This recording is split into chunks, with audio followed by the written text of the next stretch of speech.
in the midst in the throes of combat against a splintering, agglomerated wraith known to you all as a doomsayer, some sort of prophetic amalgamation of many unjustly killed creatures that have some ability as to foresight into the potential futures and your very real pasts, though much to the confusion, as each one of you had these sort of psychic echoes of glimpses into one another's pasts, some of which did not even present themselves so obviously as pasts, more puzzle pieces that didn't make much sense, though not yet has there been ideal opportunity to discuss such aberrant natures of that encounter. But ultimately victorious, Garrick and Leshy did strip a hangman's noose from the beam before continuing onward onto the Sir Pool encampment, a small Vistani clan's campgrounds, as to see Madame Ava. They met with several of the denizens of this encampment, including the merchant Angelo, the watchman Marco, and many people by the fire, including the storyteller Stanimir and his wife Nyla. You all engaged in some storytelling games, wagering low stakes items as a means of being able to tell truths from fables around the roaring illusioned fire. And as the game came to its conclusion, the Ronnie's personal bodyguard by the name of Jakari came before you all and said that she was ready to receive you. Cramming into a snug little tent, did all of you find yourself audience to a very cryptic, unnerving, and uneasy Taroko reading, in which that the Madame Ava divined for you all hints as to things that would give you an edge to defy the Count Strahd, as well as vague clues and ominous portents that would direct you into your own personal objectives. And once concluded, did Yekaterina stay behind to interface with a fellow woman gifted with the sight? And did she promptly thereafter learn that she had a much higher stake in the fates that surrounded the situation than she had initially thought? Though the crone, speaking only in riddles and vagaries, dismissed her eventually, leaving you all to disperse and digest the information that came with your reading.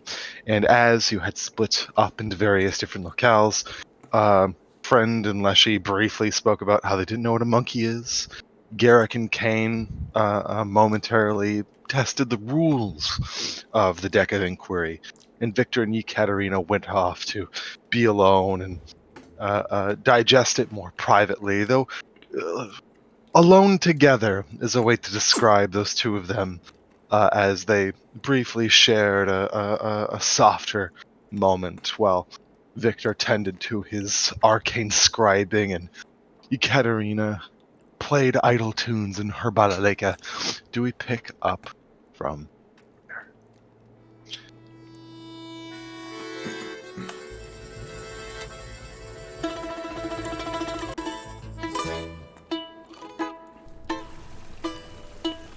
You find yourself strewn amidst the Serpol encampment once again, as there are still ongoing niceties occurring around the fire pit. Some gentle songs being strummed by their own resident bard, Luciano, a musician of their own clan bits. But as all of you lay divided, is there anything anyone would like to do for the duration of the night before you all find a long rest?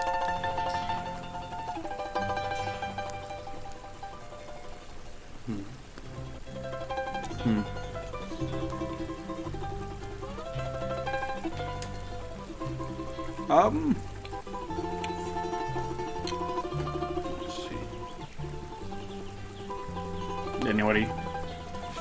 And one for Victor. Just as a confirmation, as I had forgot to write it down in my notes all the way. Or inscribing was it reading the spell book that would take until midnight, or doing the glyph work? doing the glyph work to make yourself a spell scroll of ice knife. Okay, that is what I will be. I will back up what I had said before, and I will keep working on that. You got it. Anyone else? I don't think I have anything. I think we're Okay. pretty much. I did everything I could. Then wonderful.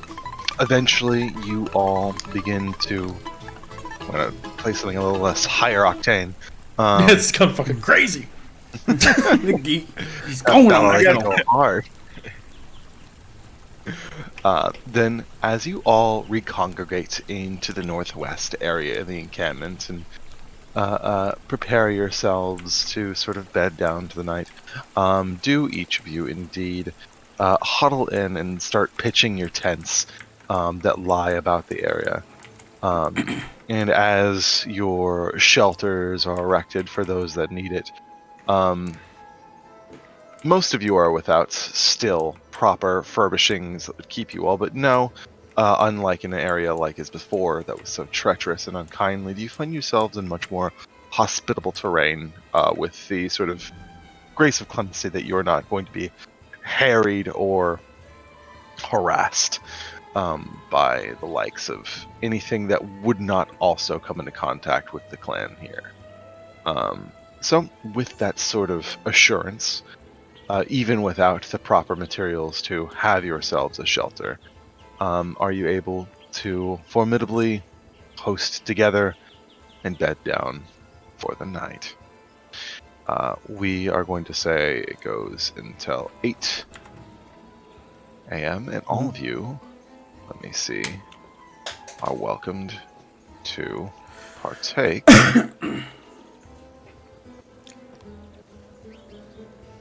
in a long rest. Leshy takes a long rest. Yes. I cannot do that myself. I've done it for you. I've done it for everyone. Thank you. Why did that do that many, many times? Perfect. Okay. You all wake up to the prattling of a gentle rain, and the canvases of both the back of the wagon and whatever lean-over shelters that you all have erected for the night sort of buffeting in a gently strong wind.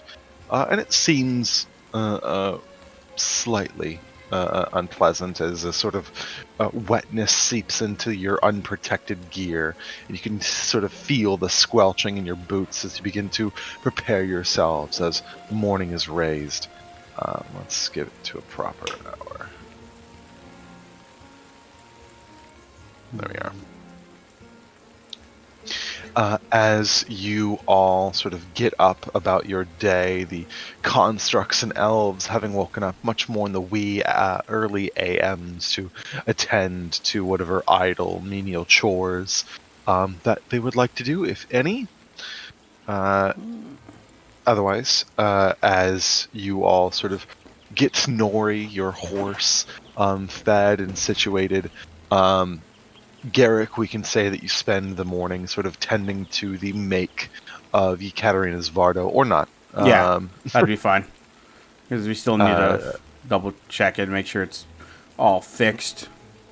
Yeah, you reinstall some dismantled spokes and readjust the suspension so it doesn't rattle off a fucking cliff the second it encounters an errant rock. And you can see that this place does have many materials for either making your own, or if you needed to save on time, you could just outright buy the pieces needed. But no, as everyone comes to, you can see that the cart is restored. Nori has herself a small feed bag that she's eating from right now, and the wafting sense of spiced foodstuffs sort of carry itself on top with the bonfire sort of drifting in the wind smoke. You can hear that there's an early congregation of Vistana who have awoken and begun gathering. There are people who are going about chores, tarping sort of bits of exposed vehicles that they don't want left into the rain.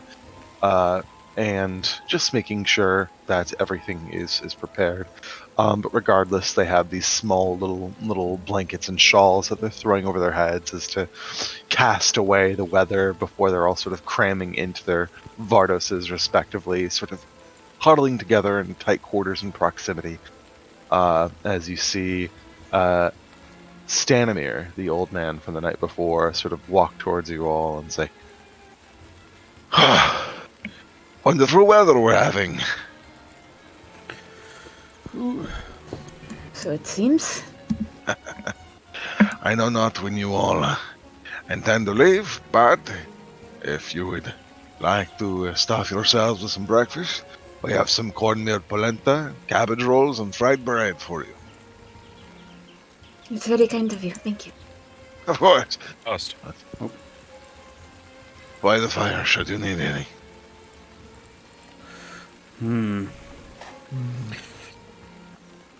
Let's see. Garrick would probably still be working on the thing on the Varda for the time being. See what's He's gonna just probably spend the morning doing that. Not much of a breakfast. Too focused on his work. I don't know. My mic, I don't know if it's working or not. It continues to open until I'm talking, like, constantly. It's working fine. Okay. Hear ya. This question's being mean to me. They're making me feel like I'm doing something. Victor, I think, first and foremost, as they are walking out, he would try to... Did Katarina go, or no? Well, you can't earn his present. Yeah. No, I meant, she's- like, did Katarina walk to go get the meal? She looks like she's getting up to walk off, but she's still here for now. Victor will make his way over and, like, lean over slightly before saying, should we, expect to pay for this meal? She gives you a confused expression. No, you're guests. Just go eat. Like, there's gotta be a catch. And then he's walking very nervously, having never had a free meal before. He's like, always something. And I'm gonna make my way to the feast. I think Ekaterina stops by very briefly to pick up a few things, but then otherwise is moving around the camp helping with chores. Yeah. I think you're constantly kind of being moderated by Rook, who follows you with an excited morning gallop, and you can see that seems to be enjoying the rain quite excitedly as he goes about. But you go about helping with the morning routines of Cleanser. And as there's a very strong sort of sense of guest right here, and most people sort of shun you off. Like they're so insistent that you fucking stay away and you just enjoy a goddamn breakfast. I think there's a few moments where you guys can hear like Paterna being yelled from far away. It seems like a really high intensity argument, but it's really not. They always walk away from it like laughing. But as you all sort of go about, you stuff your bellies with the sort of stuffed cabbage rolls and fried bread and cornmeal polenta for those of you who find themselves famished. Say again? Can you guys hear me, by the way? I switched to my phone so that the buzzing would stop. Because that was coming from me, I think. Or the echoing. Gotcha. It's a little rougher in quality, but you're hearable. Yeah, You're right. apologies. I've been trying to sort out the buzzing issue for the last 3 days. But I don't know what it is. To be honest, the buzzing wasn't Up to even the that bad. construct, Yeah, it was never that offensive. It just I think, needed a muting in between speaking sections, and you were fine. Honestly, I think switching push to talk and using the other mic would have been fine. Well, I'm on my phone now, Okay. Okay. so that's why that order's work. I might switch back then in a second. You got it. I just wanted to double check. An Make abundance sure. of food in case I wanted to like grab some for the road. Sure. I think if there was any shame or trepidation, is there an insistence from those around you as they see you sort of like still eyeing the robust platters of made meals, and they sort of like press them into you, a very stringent insistence that you carry some for the road, so there's no guilt or otherwise worry that you would be doing any offense. And as you sort of are given some rations to sort of share between yourselves and some of the companions, are you competently fed and loaded for your journey ahead to Villagi? I will ask, because the ball is kind of in your collective court to leave at your discretion and do any final things that you would like to do. But is there anything on your guys' itinerary for the morning before you set onto the road? Well, I got a couple things. With Garrett actually taking my time, after Garrett has finished the Vardo, I'm gonna mechanically I would like to do a couple things, and that is to reinforce his armor again, so it's still a +1. You got it. What is it? Yeah, hang on. Next, I'd probably enhance his crossbow. That way, that's a +1 at least as well. You got it. Second would probably, and then the third would be adding returning weapon to his javelin. By the way, I don't. Where is my javelin? Oh, you got robbed. What? They robbed me again! Oh, you meant the that's right. I forgot the one that you were given. Yes. I think I did not put it back in your inventory after you threw it, but there you go. It should be Thank back. you. And then we'll just add returning weapon to it. And then I think mechanically, I think I'm done on that. Also, I gotta work on. I guess hang on. I wanted to work on Leshy's request on putting that the ghostly property from the rope onto his axe.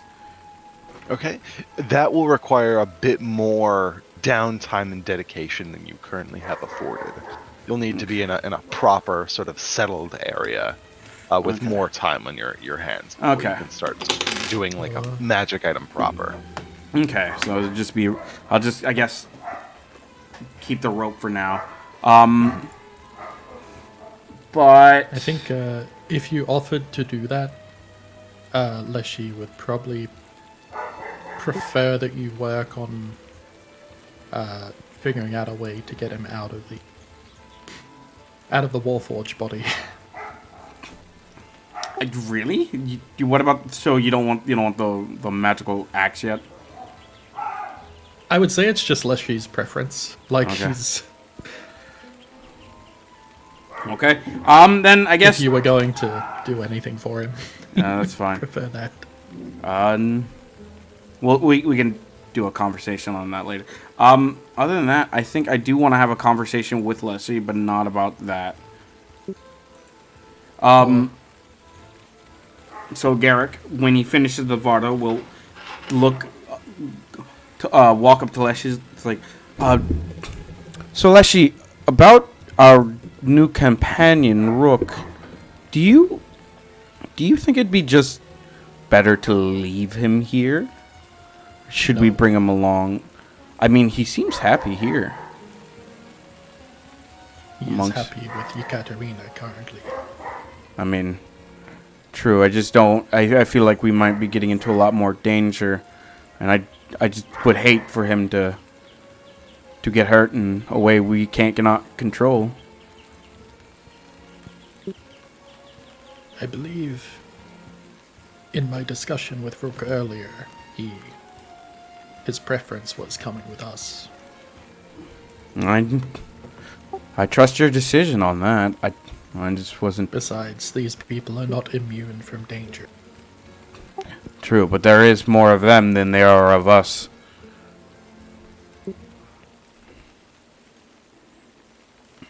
Well, at the very least, we can still keep him safe.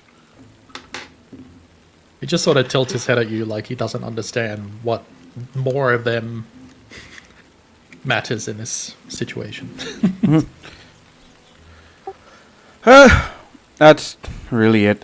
I'm starving. I must get food. Very well. You find yourself towards the campfire, where you see Victor has a small lodge, and you can see that some of the Vistani have given him a current sort of a shawl to sort of drape over his head, so he can not remain 100% dry, but help enough to sort of keep it out of his head and hair. That seems to be enjoying some nice cornmeal polenta as you get yourself some as well. And as you begin to fill your belly with these hot foods, anything else? What is Kane up to this morning? I think Kane, when he first wakes up, he's going to be, sort of under the tree canopy for some cover from the rain. And I think first he's going to be debating, if he should tell the others that he's trans, because that could be vital information, especially if they end up finding another Dusk Elf in the town. And he also knows that Clan Zaravan hosts many Dusk Elves, so maybe it would be good for Katerina to know, but after this debate, he is going to go to the campfire to sort of take his mind off it for a bit, because he's still conflicted.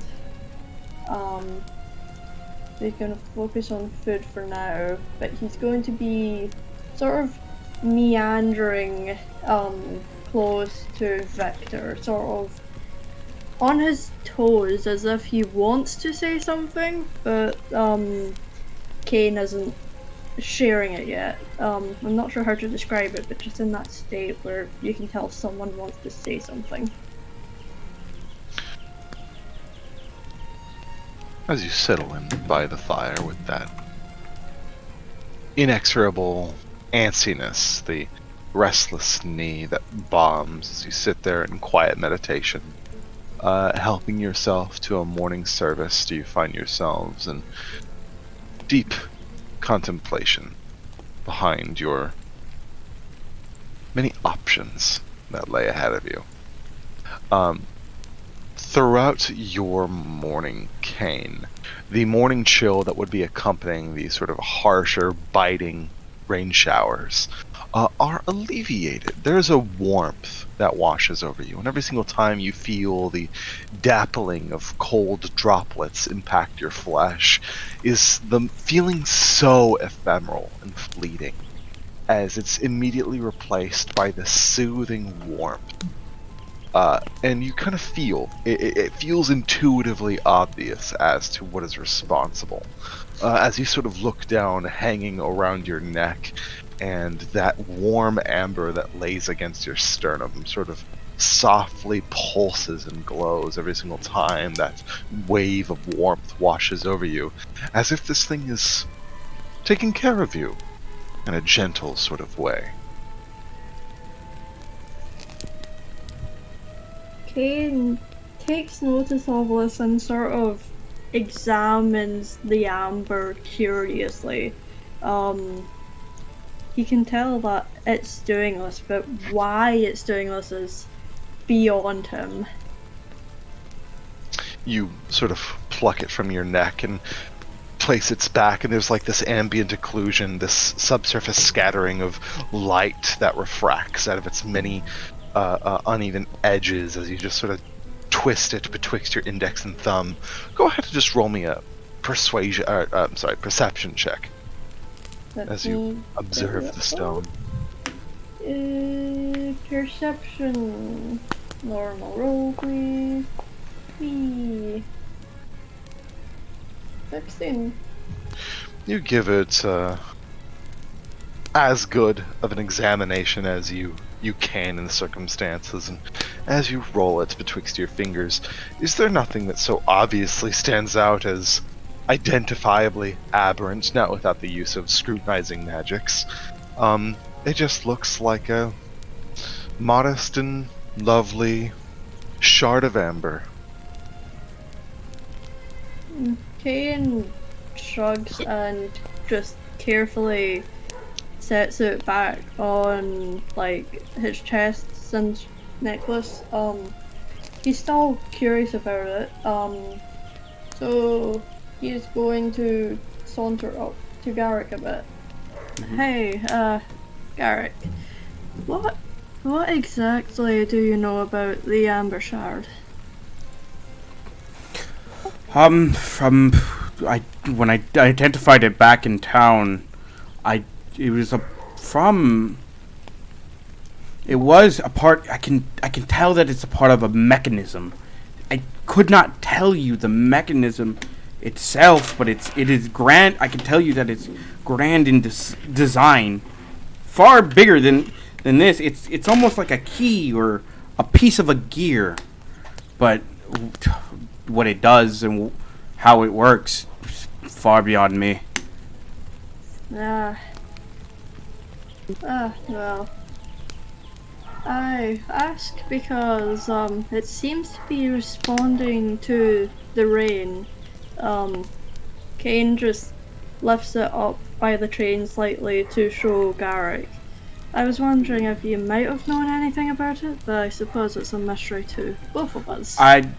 Well, if it's reacting in the rain, maybe if I cast Identify on it again, I could glean something else from it.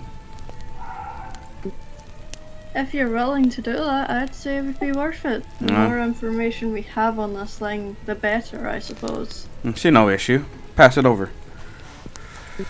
And then I will ritual cast it. Okay. You reassume a ritual once performed as you scrutinize the inexorable details of this enigmatic item. Again, a slight frustration to you as you try to peel apart and understand the arcane mechanics of this device, and are left uncontent and slightly frustrated as no new information reveals itself to you. Instead, you're not even quite sure, because the parameters of what Kane is describing, this reaction to the rain, does not seem indicative of what this thing is able to do. There's nothing about its make that suggests that is something that is typical or expected for it to react, and there's nothing that proves that it can do that. So it's just something that causes your brow to raise in confusion and frustration and misunderstanding. No, still nothing. About the same I can get from before, but all I know is that it's not really supposed to react to the rain. It just kind of is right now. This little piece of amber is proving very mysterious. Keep an eye out on anybody more magical than I. I shall. Hopefully we will get answers soon. I'm not sure how much magic remains in these lands though. We've not really come across many magic users, I feel. No, it's just we just started our journey. We're bound to stumble upon something at some point. Yeah, surely there's some wizard living in some tower somewhere. You know, they like to do that. Oh, do they ever? We'll figure it out. In due time. If you guys are done, I think Leshy would approach you, Katarina, during that time. For sure. You see she's hanging around her fellow bard and kind of comparing instruments and also sneaking meals to Rook. Not sneaking, she's openly feeding him. Good, good.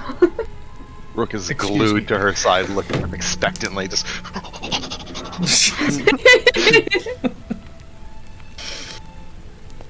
Sukaresh Leshi. He would sort of kneel down beside Yekaterina. I asked you to tell me more about the laws of this land.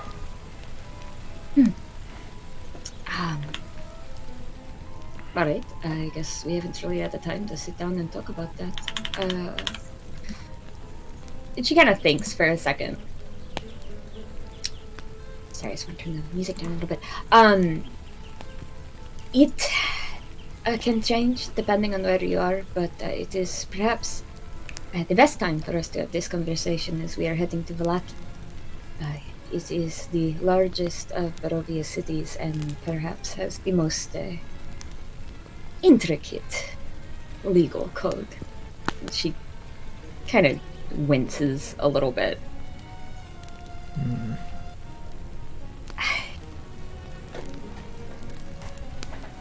You must maintain a positive attitude while within the city at all times. You cannot speak Strahd's name while within the walls. She kind of sits and is trying to go over a few things in her head. I have to be properly, kind of does air quotes, registered before I can enter, as would anyone else here. Any one of my people must be. But not us. She kind of looks you over. Not for the same reason, but they are going to want to take note of you coming and going from the city. My restrictions are a bit different.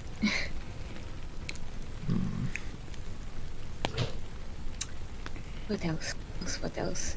No one with, I don't think this is something we have to worry about. The Lycan's curse can enter, but that is for many of the areas around here. And she kind of like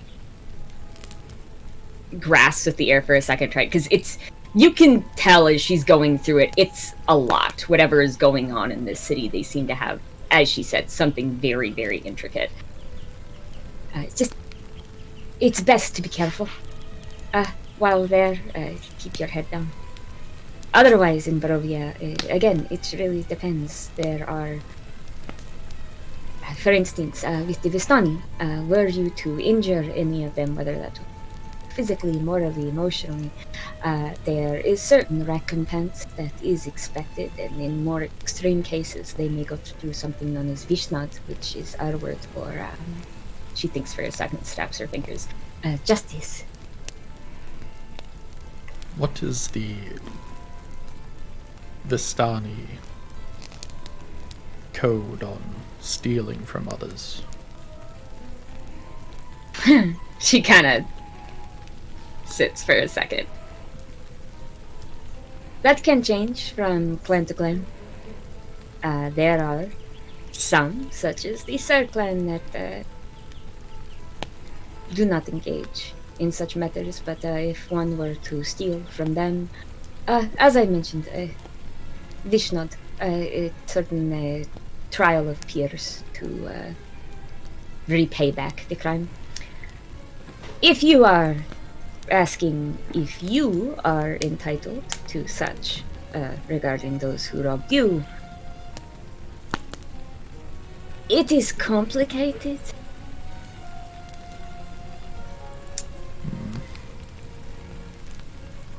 I imagine, and she thinks for a second, if you were to bring up a grievance with the head of their clan, and you were to make a point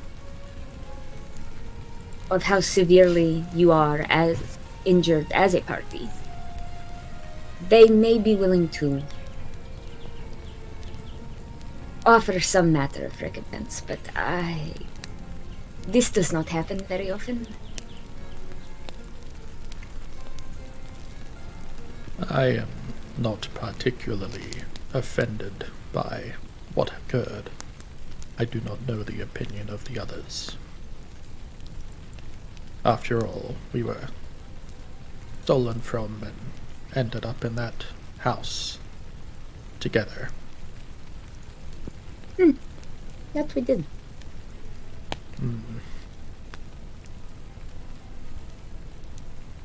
It may be best to move on past this as something of a misunderstanding. And you can tell she's dancing around this a bit. There seems to be a greater understanding to this than maybe she's letting on, but she is trying to be kind about it. But again, if it is a matter of principle, or you do wish to make some kind of point of it, I am certain they would be willing to hear you out.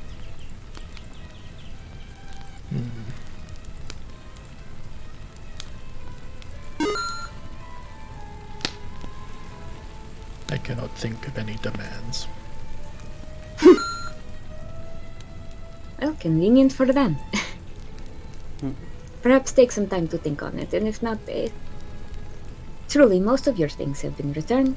You have, she kind of gestures to herself a bit dramatically. You have earned a new guy throughout Barovia. Perhaps all in all, it is all's well that ends well, yes? Speaking of that, it sounds like you'll be accompanying us for longer than you intended. And you watch as her good mood dampens a bit. So it would seem. I am sorry. No, she holds up a hand. It is not you all.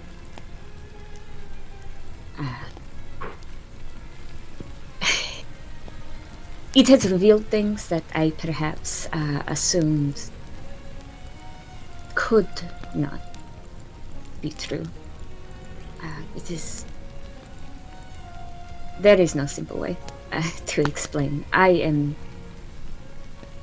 content to continue to travel with you all.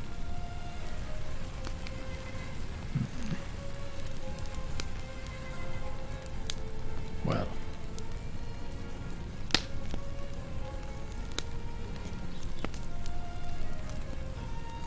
I suppose. Do we have a tent? I have a tent. Do you need a tent? If we are to travel together, we will likely need shelter for those of you made of flesh. Such a inconvenient thing, is it not? I have one. It can fit two people, which kind of looks over at the others. I don't know if you've asked the others, but we may want to purchase another. I can sleep in the bar though, so that is a non-issue for me. Very well.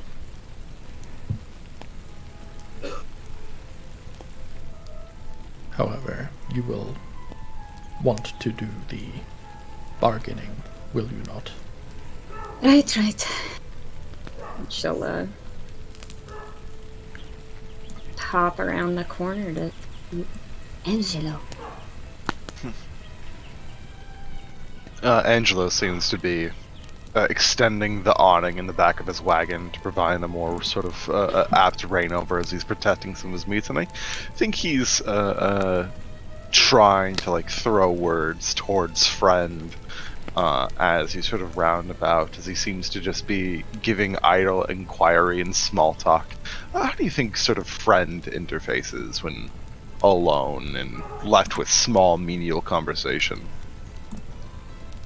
I think friend does the thing where he's nodding along, and I think he kind of responds with just kind of grunts of understanding.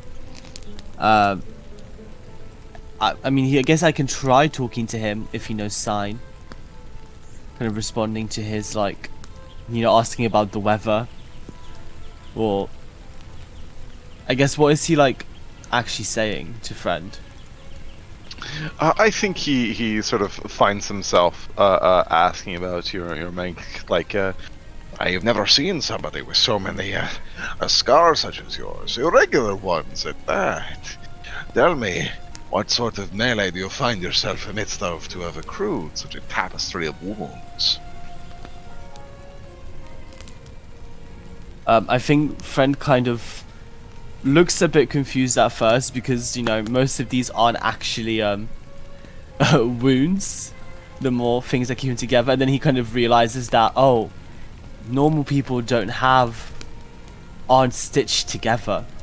And he kind of looks at Angelo and is going to I guess I'm going to try signing first and see if he responds to me. And friend is going to say, I kill a lot of not dead things. You sign, and he looks and he laughs and says, I'm afraid I am unfamiliar.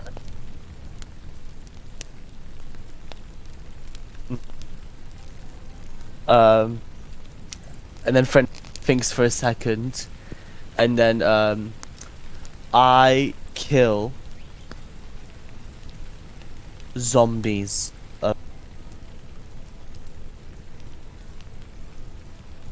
And other things. As I can see. And as Katerina, you turn the corner and you see Angelo sort of sitting there with tired eyes, being like, your friend is built for conversations, is he not? Well, if you can understand him. I can kind of understand him. I think Ekaterina signs at friend. You'll forgive him. He's not practiced before looking back. I need a tent. Well, you're in luck. I have tents, I have bedrolls, I have everything that the errant adventurer needs. Should kind of look at his wares and stuff. And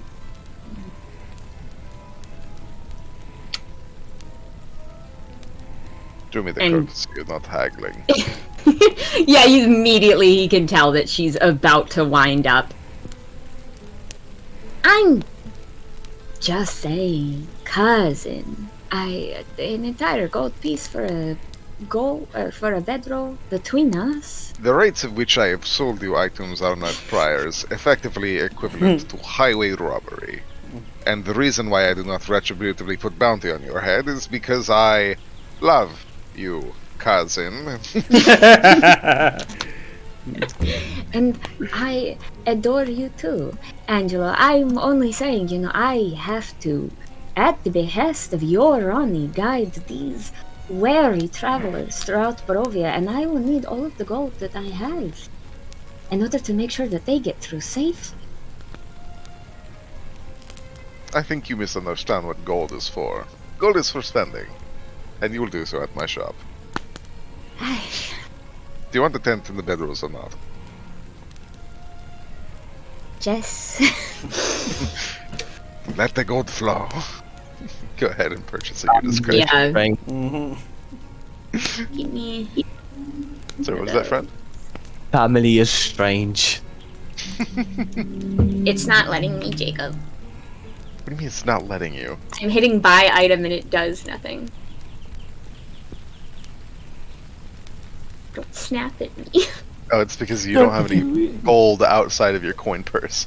I'm gonna put 10 gold. I'm gonna put 10 gold out of your coin purse and into your regular hand. I made a special purse just for this. I can't even use it. Uh-oh. And Uh-oh. I'm Hey, nice. there it is. gold. Alright, so that, and then I have a bedroll, do Let's I see. not? Check something. I do, so I just need to buy.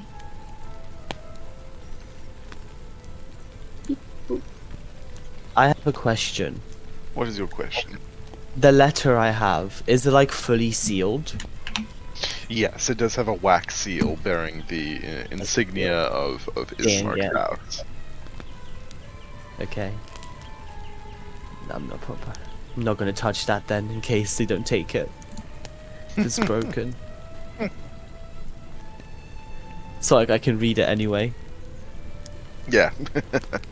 I was gonna, unless it's written in Celestial.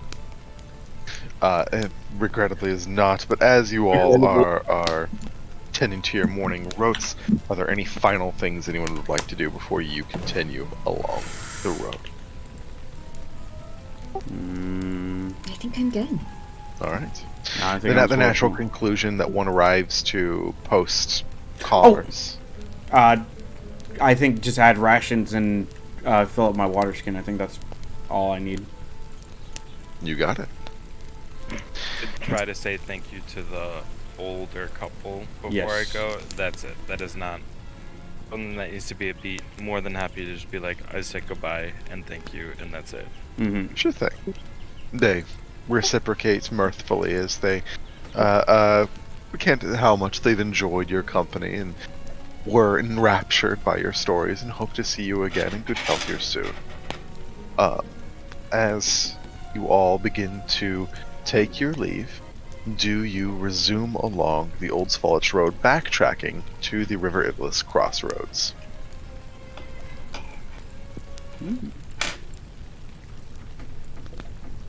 And afford me just a moment here. Hey, Leshy. Would it be okay if I hold on to that ghost rope?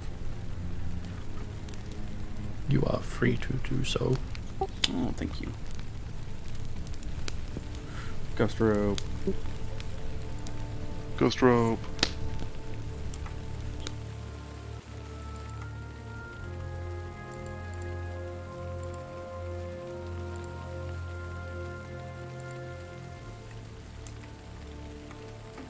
There we go.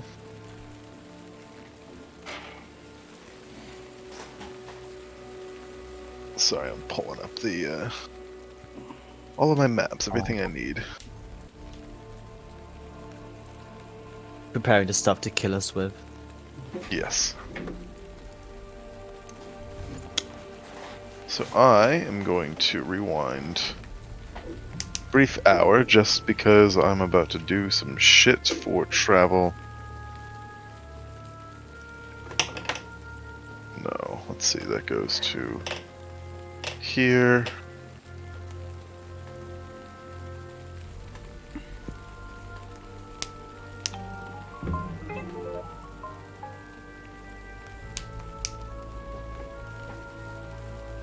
Two, three, two.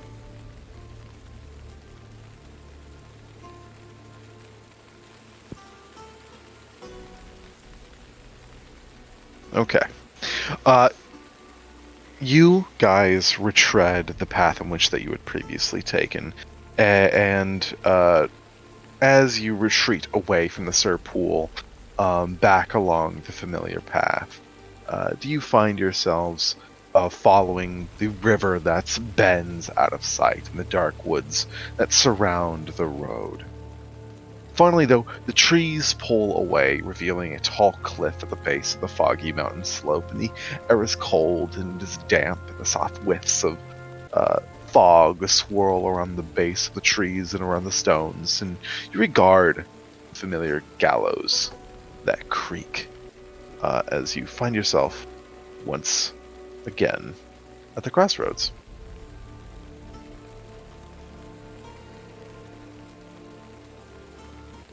Do me a favor and don't try to rescue any ghosts this time if we can help it. No touching.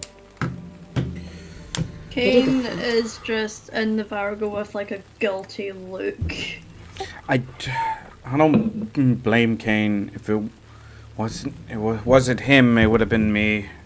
I'm truly not trying to have this conversation again. Don't do it! It's fair enough to me.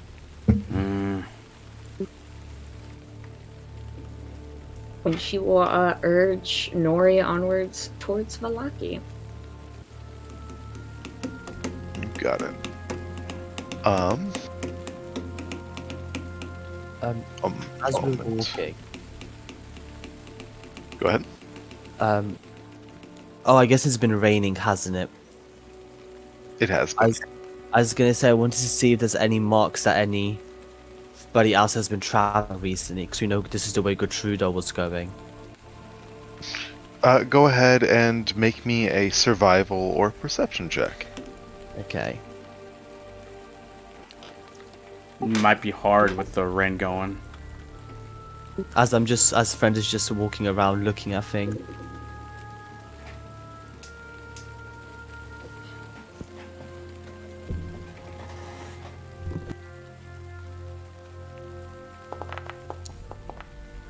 Holy shit. Ooh. Nee. Thank Uh, God. Shit at both. Friend, you regard the passes here as you just sort of absorb your ambient environs as a means to decipher the passage that has gone through here. And despite lacking much of the worldliness that's typically associated with ranging of any sort, do you sort of see your own marching of footpaths and look in between and see that since you guys have last been here, there are new sets of tracks. However, you see that there is both recent and old many footsteps, as if a great convoy of people had come through and headed westbound, the same direction that you all were headed. And it looks like they're older tracks. It doesn't look like this road is trod enough to create this perpetual groovings that you might see in many a road. But it does look like there was enough of a sort of pass, recent enough as to make this mutation in the road. As you are retreading familiar ground, friend, you catch something much before it appears. You hear beyond the veil of fog the rattling of an encroaching vehicle and the clopping of nickering horses that seems to be encroaching from the westbound path. I think so how are people is Katrina the only one who's inside, right? She's sitting on the front of the Okay. Vardo, and then I think she has lifted the ban on anyone going inside, so anyone who wants to be in it can be. Me and Leslie are probably walking alongside it because we can't fit in it anyway. Yeah. So I'm gonna just tap on Leslie's shoulder and then point in the direction to where I can hear the vehicle going and just say people.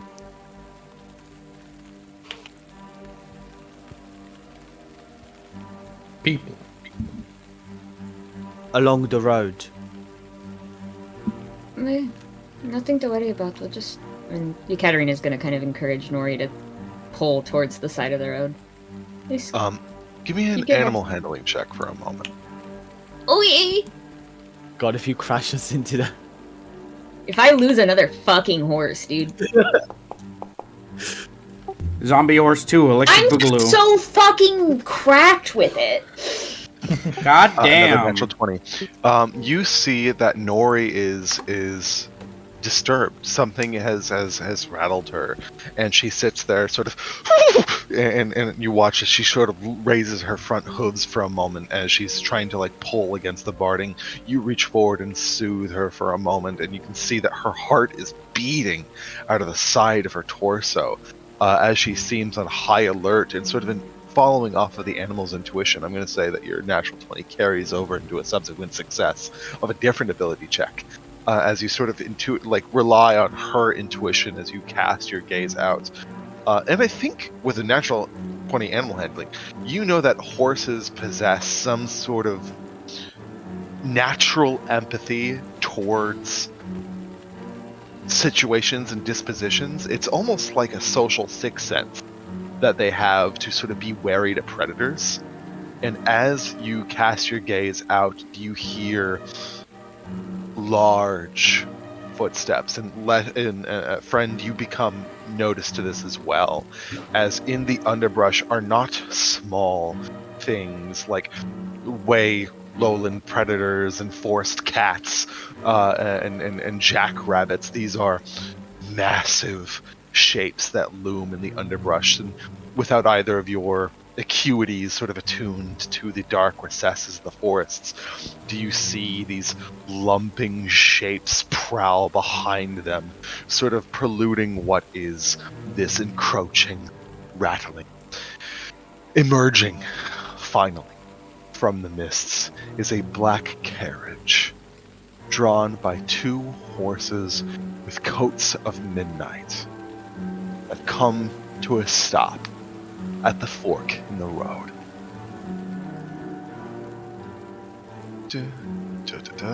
Let's see here. As you're getting that together, Ekaterina is going to kind of tap on the back of the Vardo and call to those and say, "Stay in.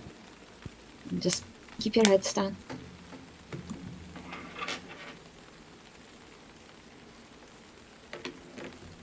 Okay.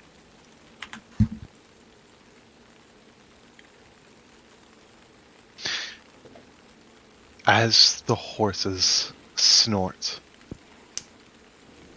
Music, please. There we go.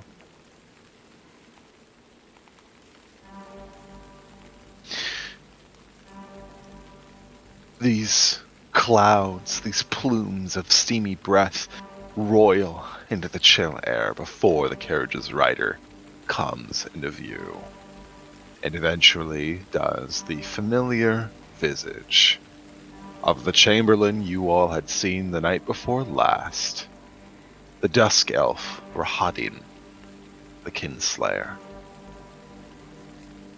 As he pulls and releases on... Sorry, go ahead. I said I would just say not good. Apt. You watch as he clutches tightly the straining leather of the reins, as the horses come to a halt, and he silently regards you all without saying nary a word. You see, as he steps down from the coach box and moves to the side of the carriage, does he place his hand upon the handle of the side door of the carriage, bowing deeply as you hear a click. And a moment passes before then a man steps down from the inside. Only those of you with dark vision can see that within the recesses of the carriage, notice another shape, a blonde-haired man who seems to be intentionally wearing the veil of darkness as to separate himself from this encounter, and makes no movement to exit alongside him. But the man who exits is tall, he is gaunt, he is dressed in finery befitting a man of aristocratic, even royal stature. He looks up for a moment as droplets patter his face of rain, and you watch as he extends his hand forward, quickly begins to maneuver his digits into arcane glyphs, and as he expels his hand forward, is there this pulse that bounces off of him, and you watch as the rain at the crossroads momentarily dissipates. The surrounding area elsewhere still continues its precipitation, but within a about 50 or so foot emanation from this man is there nary an inconvenience such as rain. A black cloak is pulled neatly around his shoulders, tied at the neck by a blood-red brooch. A long sword rests ensheathed at his hip, its polished hilt gleaming beneath the dim light, and his scarlet tunic is worked with intricate designs, and his hair is pulled back into a sharp and immaculate widow's peak. His eyes are dark and sunken, but have this slight glint of red that emanates through the dark, and as he adjusts the ruby at his neck, you see that his fingernails are formed into long, elegant claws, and it is only then that you realize that his skin is pallid, unnaturally so, and that there's a glint in his eyes that speak to a deep, intelligent hunger. I bid you all good day. I ask that I introduce myself proper, for I am Count Strod von Zarevich, and it is a pleasure to finally meet the newcomers to my domain. My friends have told me so very much about you. And his eyes linger over each and every one of you in turn, regarding you like a cut of meat weighed at the market, an intriguing but intimate trinket, a prey animal spotted by a predator in the underbrush.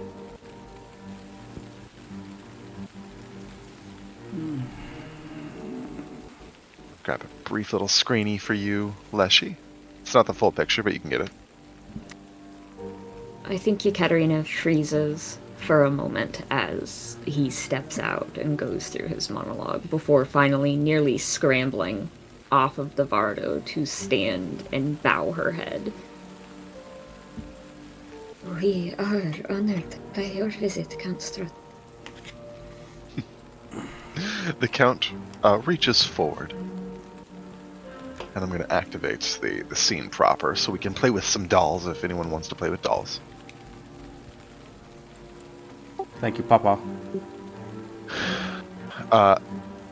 He reaches forward towards you, Katerina, and gingerly, gently, takes your hand loosely in his, bringing it up to your eye level as he bends in perfect curtsy, letting his cold lips press into the flesh in the back of your hand. Lady Ekaterina, it is a pleasure to have finally met you. And he looks warm, oddly, as he stands back tall and keeps gentle hold of your hand, though at no compromise you could retreat it easily. It's not entrapped.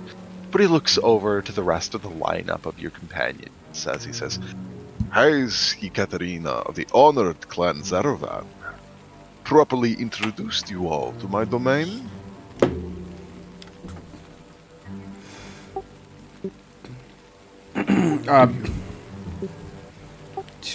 Garrick will step a little bit forward and, understanding that he's in fact in front of what could be considered a king in these lands, takes a knee and bows his head as politely as he could.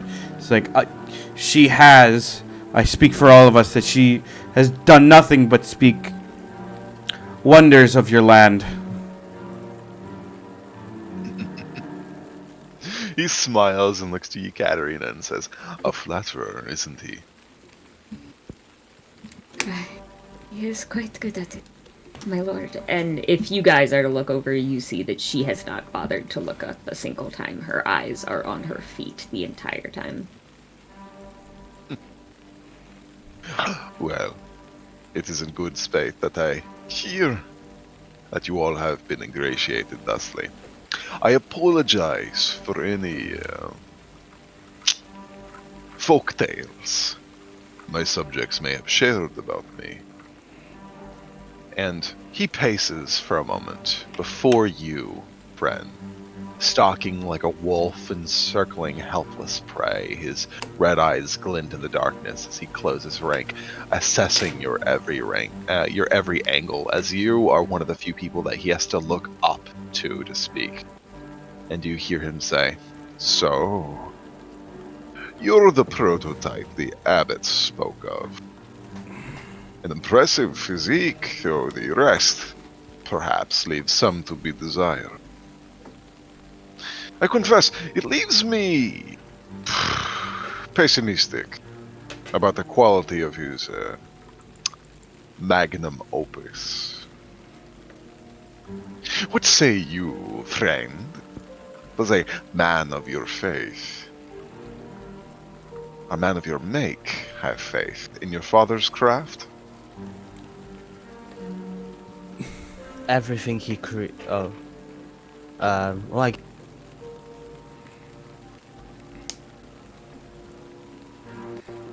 Sorry, you cut out? Oh, sorry, I forgot I'm pushed to talk. Um, does Strahd know sign language? You can certainly try. Yeah, I'll try. I think friend, um, every inch of friend's body is kind of confused between a vitriol for this creature, but also obviously very clearly scared because everybody else is, you know. But I think friend is going to say, sign that everything the father creates is great. He regards your gestures for a moment as he assesses them and looks to you and smiles and says, then the tales of his loyalty in all that he makes are not unfounded. A pleasure to meet your acquaintance, Frey. And he continues along, and Strahd almost passes right by you, Kane, and towards Garrick before his gait hesitates. With a heel raised to step forward, it instead plants back down and retreads back.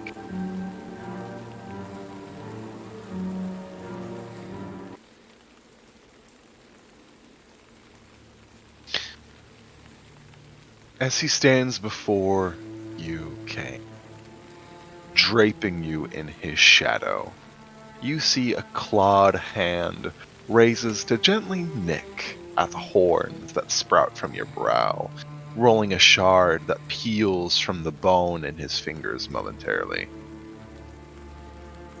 Now you are most interesting.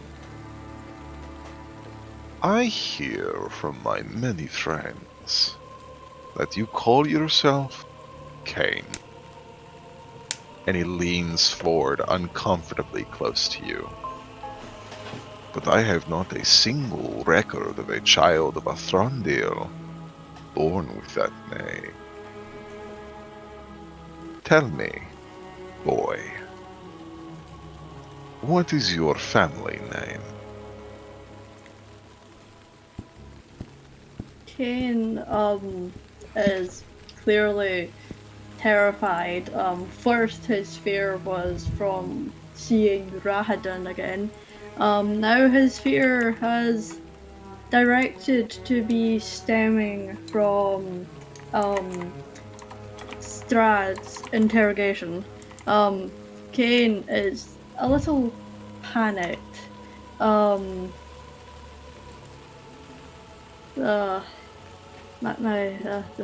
family name.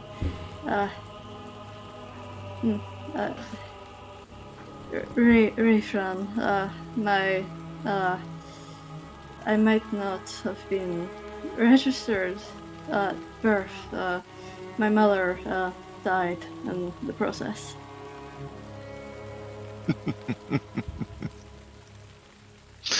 He smiles as he stands back tall, giving you a moment of breathing room as he looks over his shoulder and says, "A child of House Raithrin, Rahadin.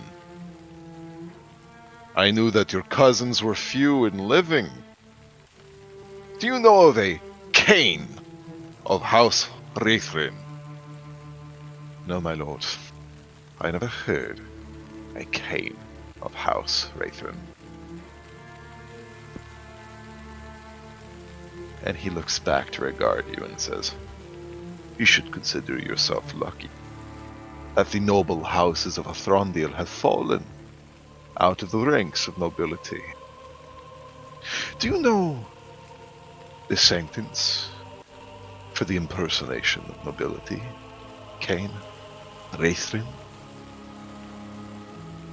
I would presume a visit to the gallows? No. No. The gallows is tawdry theatre that appeases the savagery of common and layman. No, the gallows is a gift for the people to gawk on and celebrate the mundanity of death. To offend the aristocracy, this fragile feudal system we vigilantly uphold, is to endure a count's justice. And he smiles as he gets a little close, his index claw scraping against the underside of your chin, just enough to draw a singular bead of blood that rolls down your neck. And he says, "You should consider yourself fortunate that my day's itinerary is otherwise occupied. I am here to make acquaintance, not to pass judgment, not without sufficient evidence. A day of politicking is, well, not how I intend to spend my evening. Though I would be careful about presuming such bold name. Who was your mother and father, if you are a Wraithrin?" And he sort of leans forward. Why don't you go ahead and give me an insight check, Kane? And do so with advantage.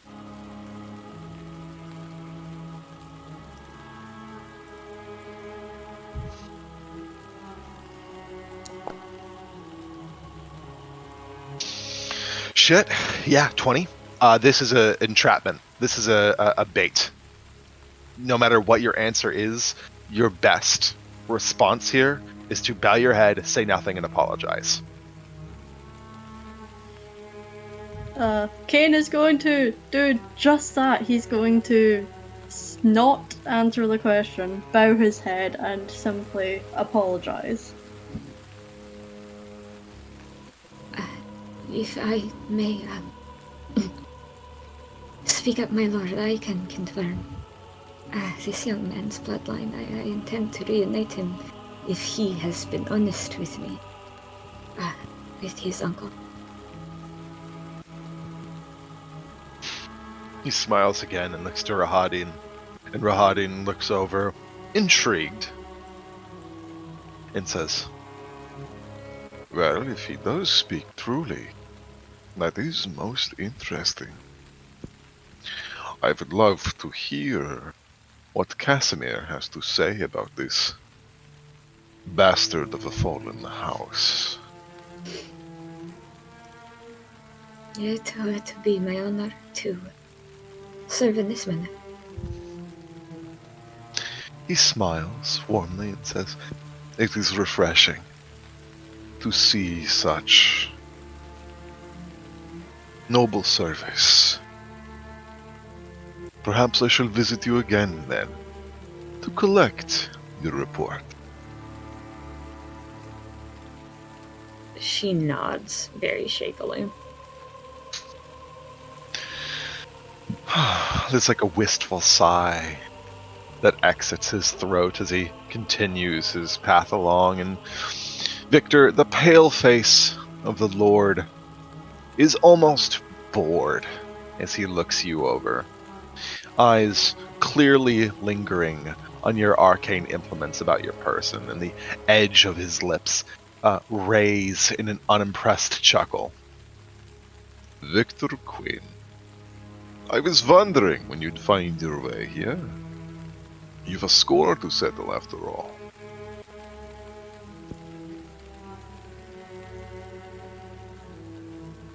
I think I would say anything. He smiles and says, "I've heard about the arcane you've woven before the eyes of laymen since your arrival. As a fellow student of the heretical sciences, might you permit your lord to examine your grimoire? For but a short moment, of course."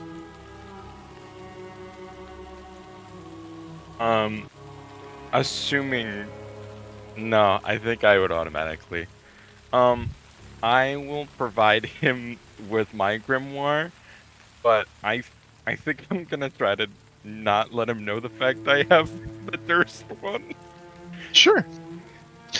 You produce your own personal spell book that he gently plucks from you, and you watch as he flips open the tome and flips the pages of arcana technical babble as he reads the language of Magica page by page. You hear him. Hardly a prestidigitator. And he claps your book shut with a loud snap and hands it back to you. Perhaps one day you will become something of a competent mage, but you are far Extreme. from greatness.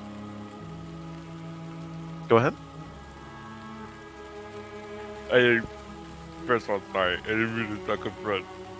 I think the more that he's like unable to do anything, it's hard for him to not show that he's getting like Strahd's poking at all the right things, and he's like fighting for his life to keep a not affected face, but he's like slightly gripping at his pants with his good hand. He sees that tensing body language and retreads back towards you and says, "It is considered improper to not address your betters when spoken to, Victor."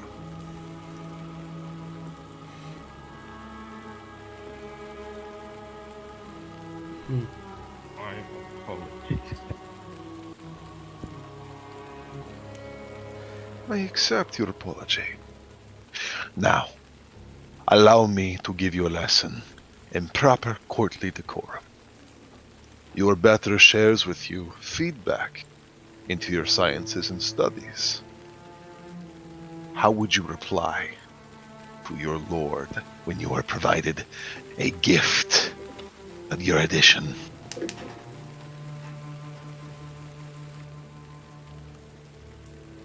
The most that Victor's ever had to kiss up to anyone. Last person he had to kiss up to, he ripped his jaw clean off, but I believe we could do that right now. You can always certainly try. No, I think that would piss off Katarina too much. Also, I know that we're encouraged to make mistakes right now. I think my mistake is visibly showing that I got upset. I think that right now he's fighting for it, and he has to visibly, like, everyone had known this when he was getting hit, that he would have to put ice on his body to cool. So on Kane's side, there's ice that starts to gather on the side of his body to help him chill out. And he goes, "I would thank you dearly for it, and I would never know a way to repay it." His smile curls into something unnatural as his clawed fingertips gently, soothingly glide across the side of your cheek, tucking a strand of your hair behind your ear before he nods in encouragement and affirmation as he says, "There you go. You are a bit prickly around the edges, but I'm sure with time come the proper adjustment to your temperament. Manners maketh man, Mr. Quinn." And he peels away and approaches your sightline, Garrick. And an odd curl forms on the lips of the Count as he approaches you. It's hard to describe it as a smile, being so devoid of joy or mirth of any kind as he scans you. "Long has it been since Brovia has been blessed by the presence of the fairy, even one such as elven kind. I've heard quite a bit about the noble and clever Garrick Zilman. And he approaches more closely as he looks down at you from his imperious perch. Tell me, Sir Zilman, what has lured a being of your make into my domain? As we,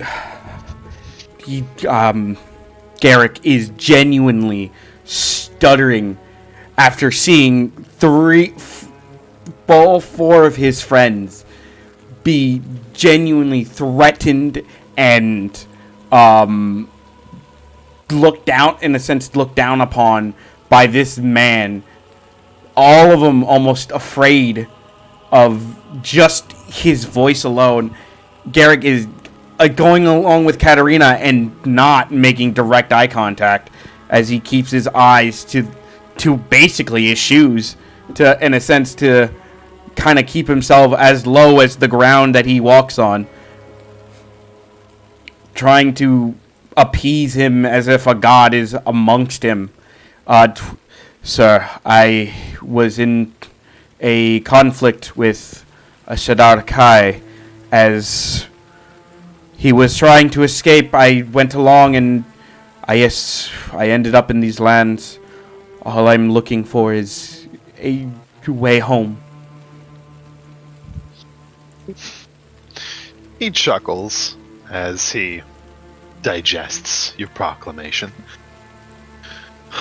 Another Shadar Kai has bled his way into my mists. Fascinating. Irritating. Well, I wish you the best of luck in pursuing your quarry. You would be doing a service to me if you were to find and dispatch such a pest.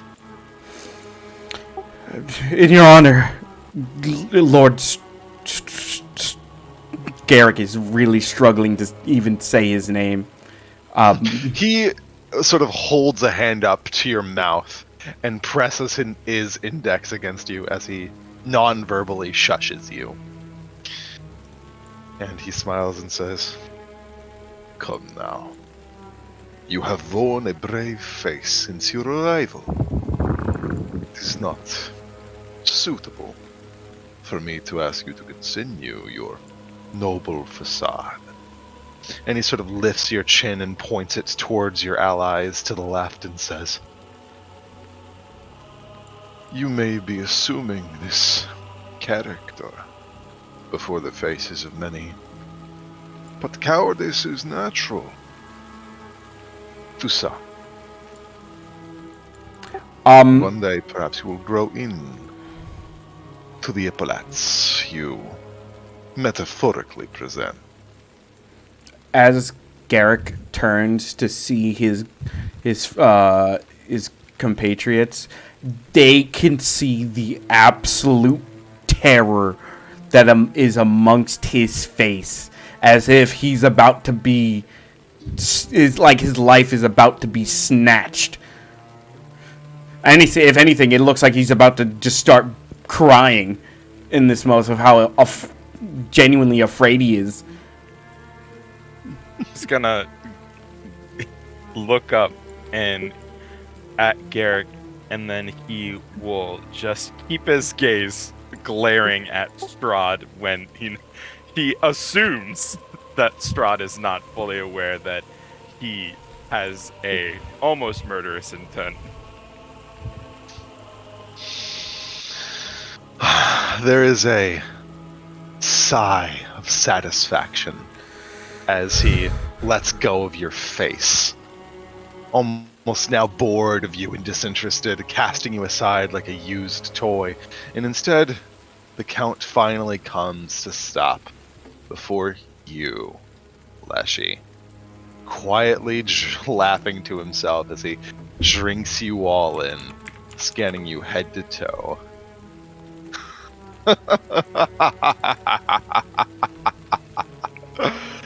How many times must you die before you let the earth keep you, soldier?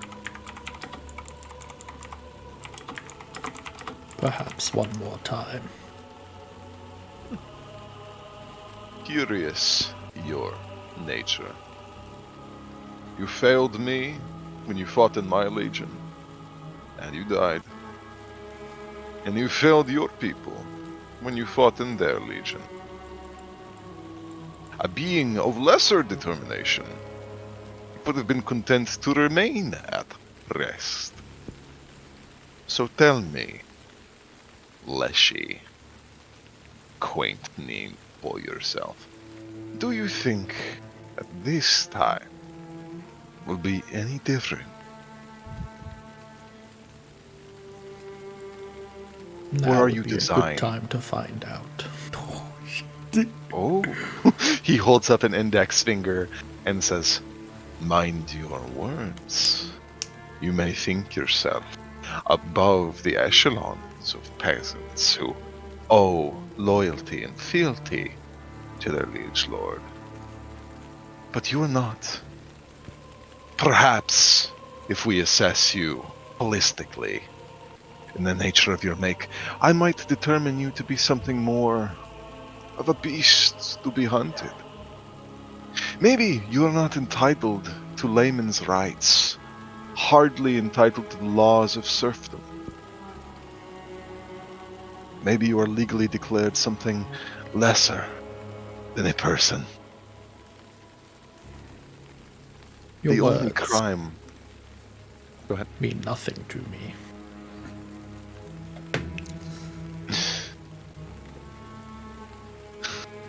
He smiles, clearly enjoying this sparring.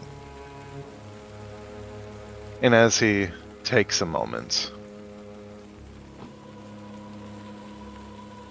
you seem to be under the misunderstanding, Leshy, that you are special. You are not. You are a failure twice over, with nary an ounce of respect or common wit. It amuses me, from time to time, to take measure of those who enter the valley from beyond the mists, but you have taken your own measure, and I find it wanting. You are not brave. You are not cunning. You invite death. And I have never been one to deny my subjects such a wish. So no matter how foolish, this final chance I so benevolently grant you to save your own life. For I see no value in it above that of the lowliest creature that crawls in the muck. And he holds up his fingers, and you hear growling from the underbrush as these massive dire wolves begin to emerge from their ambuscades. The next time you speak, my pets will kill you. Any who defend you, they'll share your fate. Am I understood? I think Leshy would start walking away from the rest of the group, slowly. Shit, Let's this is see. so hard. Does she? Please. As he is staring at Strahd, I am so sorry, gang.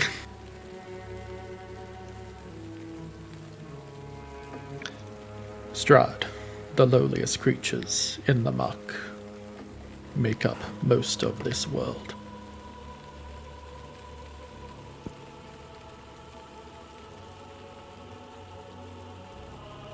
Your point.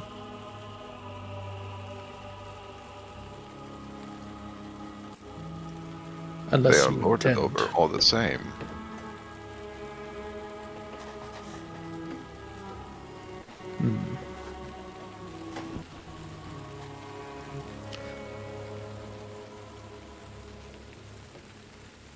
I think you'll look at Garrick.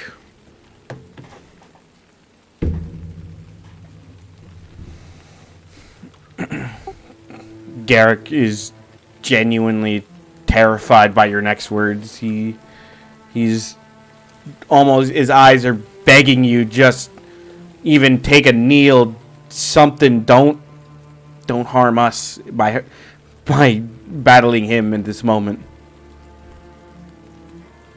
His eyes say more than his body could ever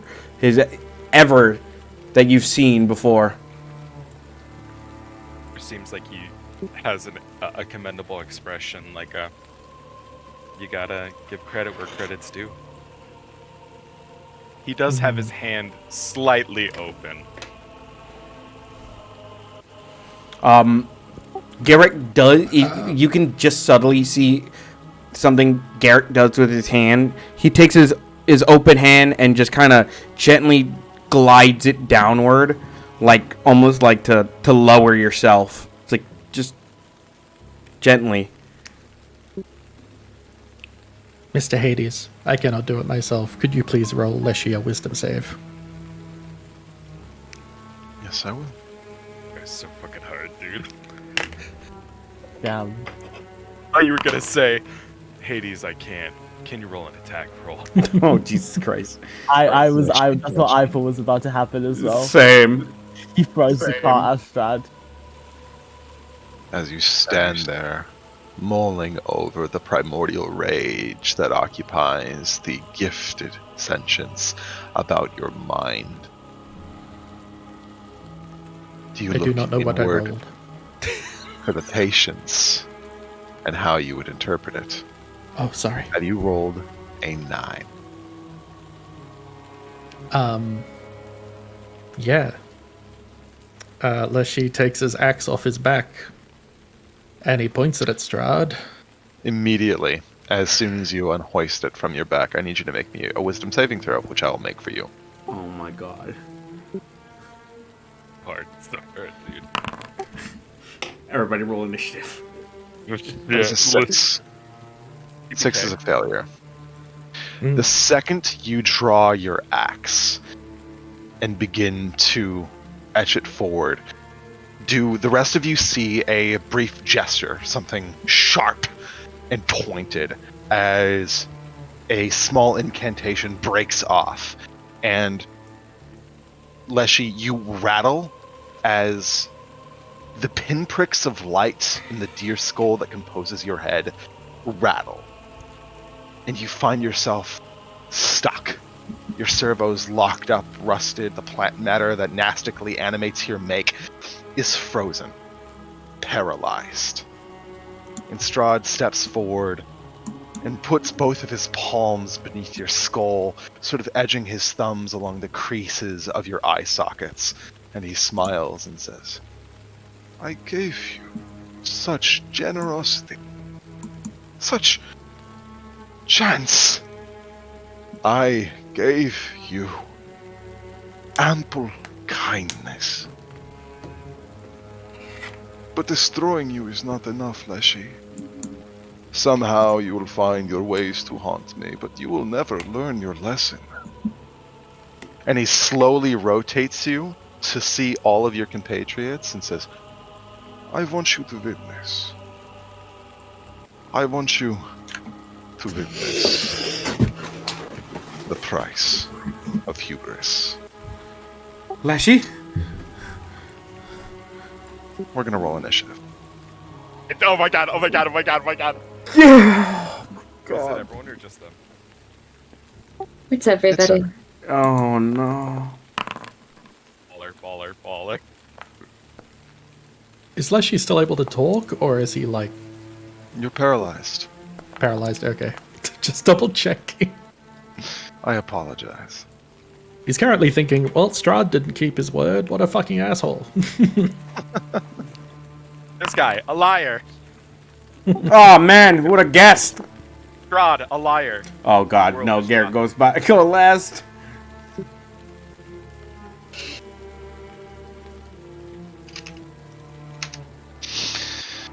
Like, Buckle in, my friends. let's fucking go. He goes first. This is very not me. He takes a moment and looks to you all as he assesses you and says, "Where to start, where to start. With you." As a bonus action, he is going to cast a spell on you, friend. Would you please be as kind as to give me a strength saving throw? We can do those. Yeah. Can you?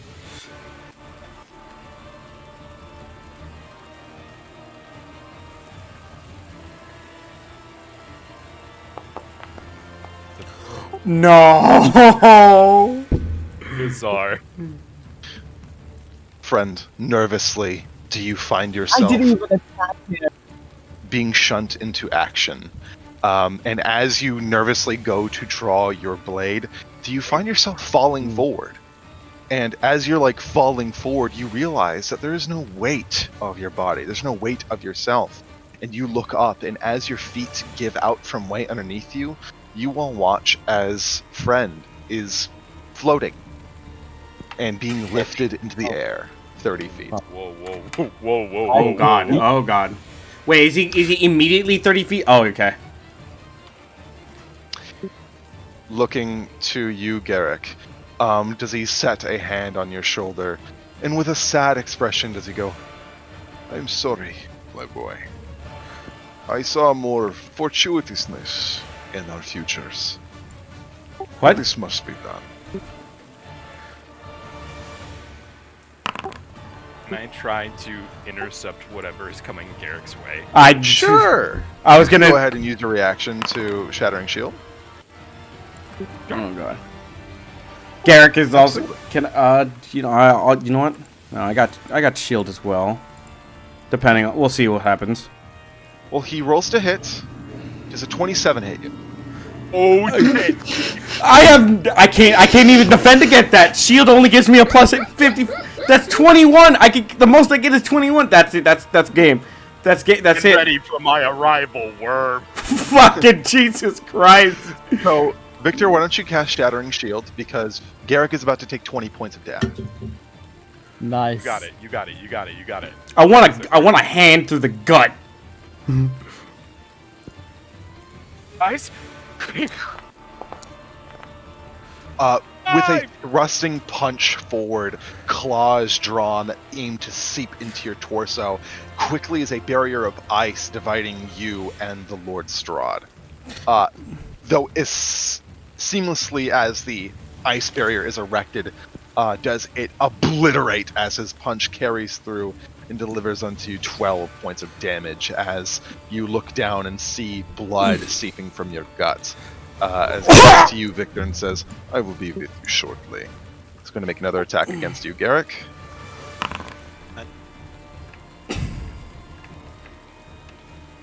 And that is 19 to hit, which you can shield if you would like. I'm going to have to just. He's going to use his reaction to counterspell you. God, no. Wait. Steel Defender. What is it? Okay. He'll impose disadvantage. Yeah. Sure thing. Let's re-roll the attack. Yeah. I'm gonna also. Hang on. I'm just gonna. Cause that does take a spell slot, so I'm casting it there for to get rid of it. It is the same roll. 2 19s. Oh God. As it crashes through, he delivers unto you 18 points of damage. Knocking me down. As he pulls into Garrick's stomach, you all watch as his fingernails hook on the inside of Garrick's ribcage, crash down in the meat of his pelvis and intestines, and do you watch as his forearms flex, shattering the sort of tight fabric around his forearms, and he fully rips Garrick in twain, severing him at the base of his spine until his legs and his torso are two separate parts. What? I'm sorry, what? Excuse me? Am I? Cast aside. Garrick, you are slain. His attention then turns to you, Victor, with his front covered in a spray of blood as he washes his hands of the viscera and says, "Okay, now you have my attention." Mr. Hades, you said this was the session to make mistakes. You I did not promise say. Not be more terrified, and he like has his hands ready and clenches them as ice starts to preemptively like gather around his body.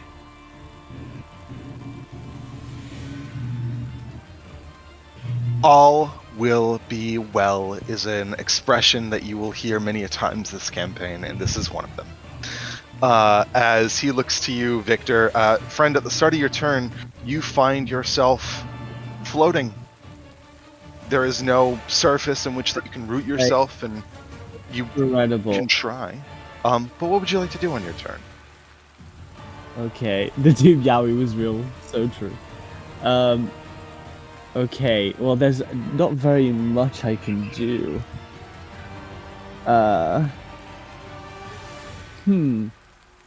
It's a very good question. I see this happen, right? Yeah, you just watched Okay. Garrett get ripped in Yeah. half. And I'm not only that, I'm also upset because he was saying all these words that I don't understand, like what's a prototype. So that's already going through my head, and now he's killed Garrick.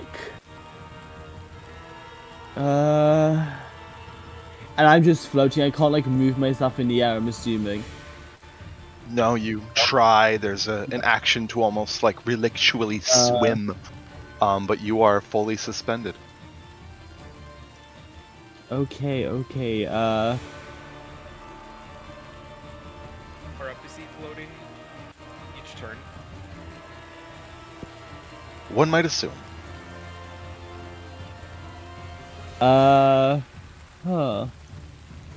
Okay, I have an important question. If I were, like, how is every single separate part of my body floating? Like, if I were to separate myself? You give it. I'm gonna let you do this for free. You sort of look Yeah. down to the stitching on your hand and begin to like undo it some until your wiggly little fingers begin to float away, and they are technically a separate creature. The second you sort of sever it, so as you sort of like Incredible. cast off a piece of yourself, like I'm trying to think how I could use this to help anyone, and the answer is not really. I have something I could do, but it needs to be my turn, and it's not my turn. I just need to read exactly what this thing can do. Oh,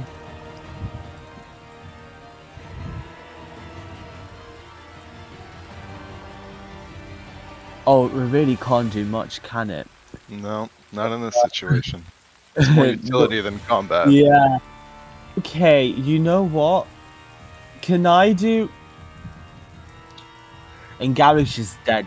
I can't help with that, even if I was down there. You don't believe so?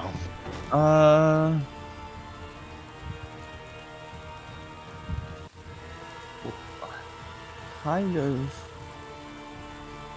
Can't really do much, guys. Not gonna lie. I guess I will, who is he looking at right now? He's looking at Me. Victor. Okay, He's I'm gonna gonna go down the shield... line. I'm gonna shield the Faith Victor. Okay. With Pretty a much all I could do. panic and enthusiasm to protect, even in your fit of helplessness, do you extend your hand forward and go ahead and cast that spell. Targeting him, of course.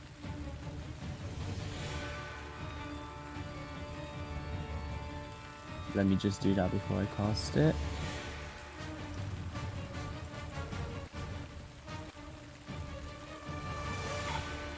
Did that work? Did it get put on I Victor see or the not? spell. I don't know if I have it. Yeah, I don't know what there that you would go. do. You have it. Yay! So that's my bonus action.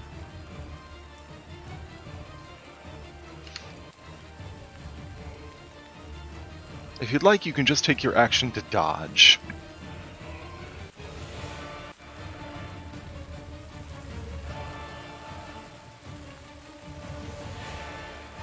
Yeah, I think I will.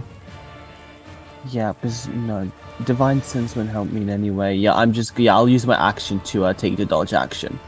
All right.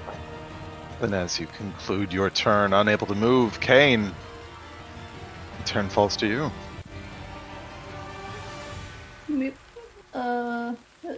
Let me check.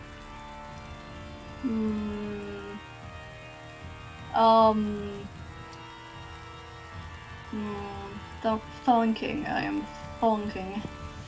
I think Caden is fucking panicking after seeing Garrick get murdered. So he is going to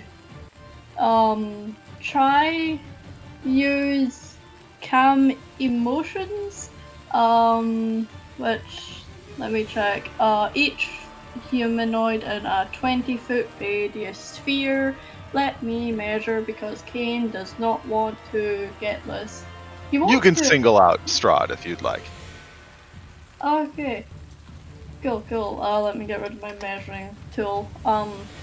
Yeah, I'm just going to use calm emotions. I think I'm going to target Strahd and maybe Leshy, because Leshy is the one who kind of got us into this situation. You cast out the spell, a desperate attempt to arbitrate, and as this wave of calming essence begins to seep in to the flesh of your compatriots, do you have a haunting realization as the magic peels into the both of them? Is that Leshy is a construct, and the Lord Strahd It's an is not undead. living. And he turns to you as the vapors sort of press against his skin, a means to seep into him and calm him, and he recognizes it as his eyes roil and laugh as he goes, Mr. Raithrin, I have never been more unexcited about anything in my life. I promise you. Kane doesn't know how to respond. He's still just panicking. He doesn't do anything else because he is just that scared. Rahadin, with arms crossed behind his back, looks on at the paltry attempt and says nothing, just sits there as a silent sentinel, a spectator of the Count's savagery. Is there anything else you would like to return? That's all. Alright. Victor Quinn. Two things. I need to know range right now. Is friend still at 30, or did he go higher? He's still at 30. Okay. I have two things that I can do. From friend's perspective, Victor is going to turn and go up, and what I want to do is I want to take one of my ice knives, and he's going to hold it out and go, shit, hang on! And he's going to throw no, I don't want to do damage to him. When he started floating, did it look like anything was holding him down? It looks like he is in complete absence of gravity. Okay. Go ahead and make me an Arcana check as you sort of digest what is happening. Sure. I have... Your DC is 15. Good for me, because even if I fail this, my spell will not require me to do anything. 23. You acknowledge that the Lord Strahd has cast a modified version of the telekinesis spell on It's purely a compulsion of psychic will that's being impressed upon him. Victor be able to deduce in any way that adding weight onto friend would be able to bring them down or slow them at all? You would be confident that that is not the case. You think Cool. that the only way you can get him down, aside from physically anchoring him somehow, would be disrupt the Count's concentration. Anything about physically anchoring, I'm going to cast Floating Disc right above Brent. So it's still at 30 feet. It can hold, unless Strahd's thing makes him over 500 pounds, the ice knife spins, and once it gets right above Friend, it starts spinning rapidly, and then it freezes into this disc-like platform. And technically, he would collide with it. Yeah? So, as long as he's holding on to that, he's still able to stay up there. You put a roof into the void above that he looks up, and the Count is genuinely so amused. He looks up at this ice disc that has been raised in the sky and just shakes his head in disbelief. Just Thank you.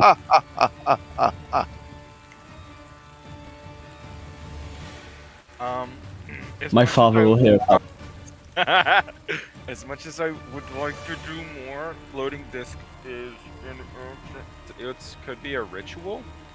What? yeah. Oh, it's an hour. hour. So that would just be like Yeah. I could spend an hour to make a platform, and it wouldn't take a spell slot. Correct. Roger that. Okay. Damn, You want to I start a re- ritual? Ooh, wait a second. I do have one thing I could do. He is going to look up towards two things. One, I can do something to protect Leshy, or I could do something to possibly piss Strahd off. Follow your Katarina heart. said that Strahd. Okay, Katarina said that Strahd was a vampire, right? That was something Yeah. that we had knew before. We don't know how much it's gonna be sunlight, but he's gonna go. I said eyes on me, and he's going to. Normally he would take his dancing light, and he's gonna try to throw it at the ground, and with that, the lantern that's normally there smashes against the ground and explodes, and the tile that Strahd is in sets fire as I cast Produce Flame. Alright. To produce it creates the illumination. It's a separate action to hurl it, but we'll say that you produce It's it. okay.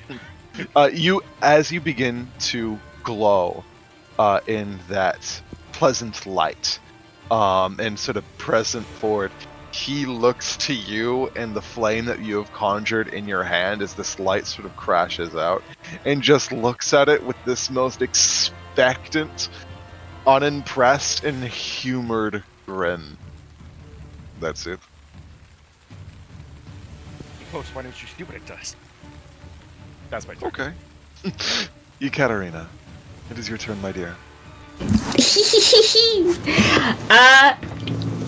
Sorry, gamers. That is attack. Yekaterina stands as she stares at this, and there is a long moment as you all are going through the motions of trying to figure out what to do, where she just stares at Garrick's corpse. And then I think finally, when she finds her faculties again, does she stumble forward and fall to her knees. You have my sincerest apologies, my lord. The fault is mine. I have not taught them properly the way to respect our ways and our culture. Please, I humbly beg your forgiveness. Make me a persuasion check. Okay. Can I have, for reasons I can't state, can I have advantage? Yes. Thanks. I think that's more than apt. Oh no. I mean, my 11. inspiration, actually, I would like to go higher. I'm not gonna say Use anything. it, assume that it's consumed, but don't mark it off of your sheet, please. Okay. With a 26, he looks at you with an empathetic reply. And you see, as he sees you supplicating before him and gets down on one knee, sullying his fine royal garb in the mud. Does he look at you and gently raise your chin and looks over your shoulder towards your compatriots with a smile? He says, I am afraid justice must be meted in the face of offense, but you speak from an area of passion and sympathy of your friends most deserving of mercy. Which one would you say?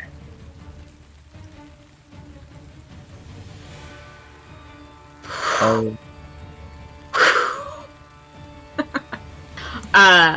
I think as tears and her makeup begins to run down her face, is there this shudder as her breath leaves her and she glances back at everyone with a shake.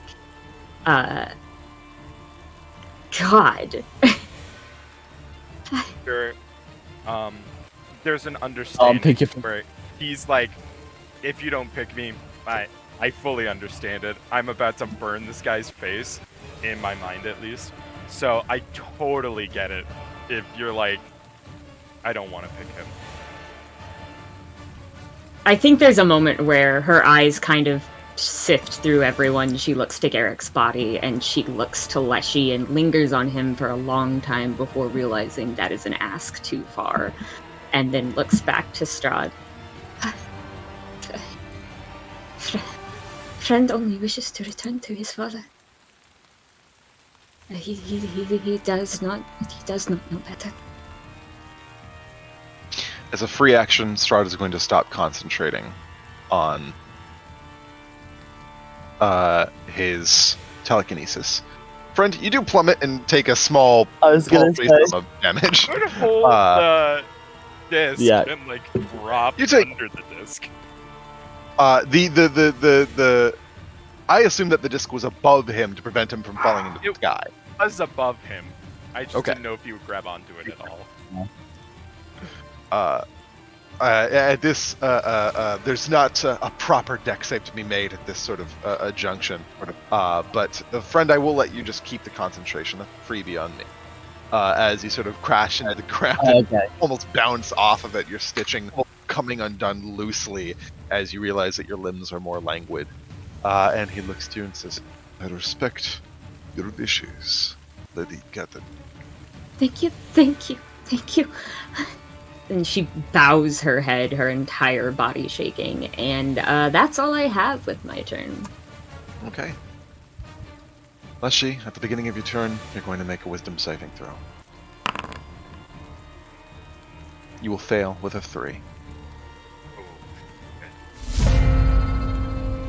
Do I have an inspiration on my... You... Let's see. You do not. Okay. Strahd is going to almost kick aside Garrick's lower torso and crack his neck as he looks to you, Victor. Sprinting ahead and sort of winding around the side. Is he going to come at you from the side angle as his vampiric claws thrust forward as a means to find purchase in you? And that, my dear friend, is a natural 20. I think that Jesus. he expects, and from Victor's point of view, he sees Strahd coming forward, and he goes for a swing wildly, and after the swing, he's like, he's not there, and then he turns and he looks to the side, and it's iced immediately. Yeah, You I think take- it's Shiba. So go ahead. I said I think a crit might just one-shot Victor. Yeah. I Shattering Shield. Yeah, certainly. He uses his reaction to counterspell you, as he is going to deal 61 points of damage to you. I think that the sheer amount of force, he goes and he swipes and then he turns and it like full on. I don't know if anyone's seen JoJo's Part 3. There's like the instant where Kakyoin gets completely like gutted alive, and he turns and he finds that there's a fist going through him, and I think I don't know what's happening. I would assume that the sigil of protecting me has busted at this point, and he just falls back with a gaping hole in his body. There is a death so instant that the ward does not even have a moment to flicker and retort, as you look down and just see the Count's fist in betwixt your ribcage as it slowly peels back, and you fall over with all of your internal organs shutting down and your brain deoxygenating until you keel over dead. And you watch those who remain as the Count drags his tongue up his arm and just goes, I lied, Kane. I do find some pleasure in this. Friend, it becomes your turn. Okay. What is... And so, oh god, I blank on his name. His, lackey. The Rahaden. Chamberlain is Rahaden. Rahaden. He's not doing anything. Nope. Silent spectator. Okay. It's a bit unnerving. Okay, so now Victor is also fully dead? Yes. Okay. Oh. And Ekaterina just helped me, so I don't want to be an idiot. Nice playing with y'all. Surrendering and keeping your head down is an entirely valid tactic. Yeah, I think I'm gonna do that, but I'm also gonna... trying to think if Divine... No, I don't think Divine Sense will happen anyway, because he's just... evil.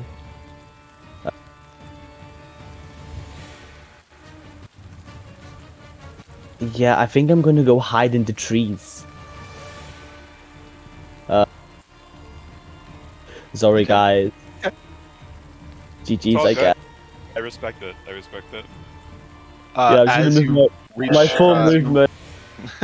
as you begin to flee, do you hear him call out and says, "You have been spared, but you are not to leave. Not before our meeting is properly concluded." Okay, I'll just stay in the trees and watch, I guess. Damn. Okay. Yeah, that's good. Jesus. Jesus. Why I should never have left home. No, you should never have left home. I'm so sorry. This ain't Kansas. Our beautiful baby Kane.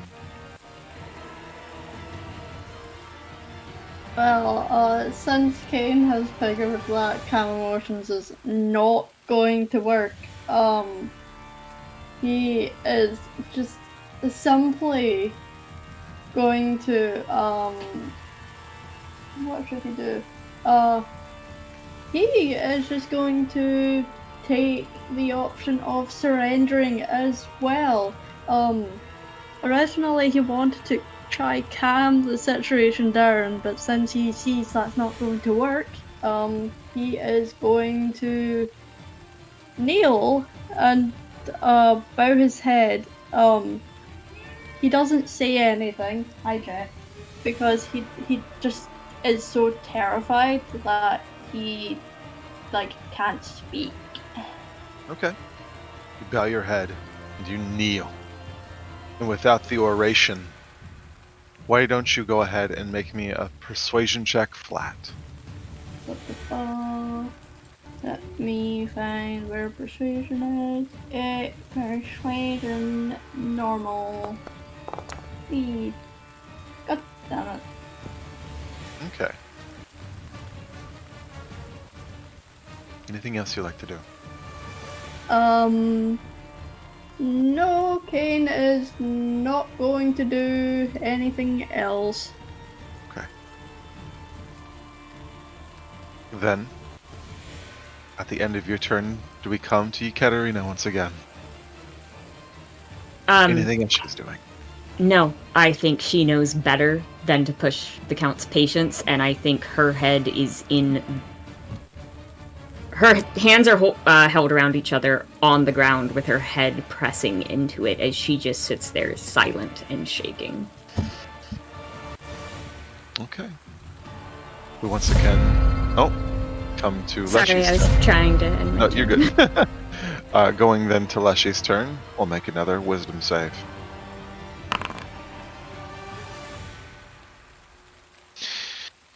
That is a 6. I'm so sorry, Leshy.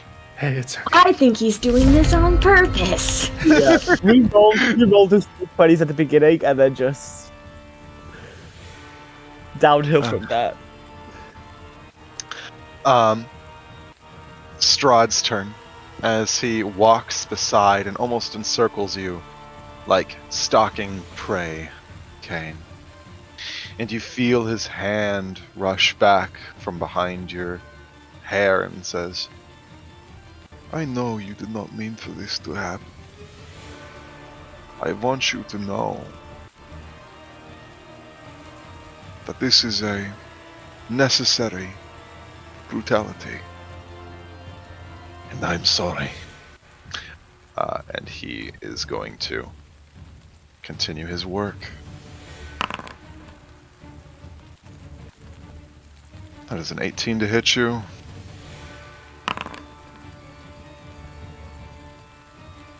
And that is a 19 to hit you.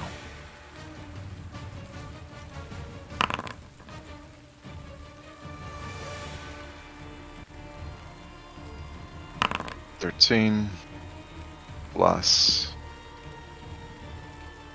That is 30 points of damage in total to you, Kane.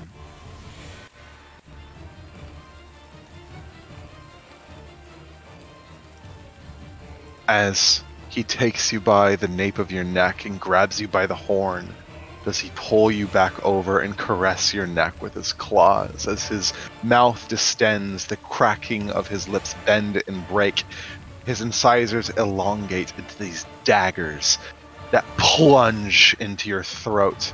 And as he sits there, gorging, his body swelling, enlarging, this bestial visage that he adorns his face that becomes something adjacent to that of a hybrid of a man and a bat. As he rips his mouth away, do you watch as the dusky complexion of Kane fades into one that is drained and white. As with no more willing combatants that are able to engage, do you watch as Strahd turns back, will exit the initiative tracker proper, and he whistles and calls out for you, friend, as he says, "Approach!"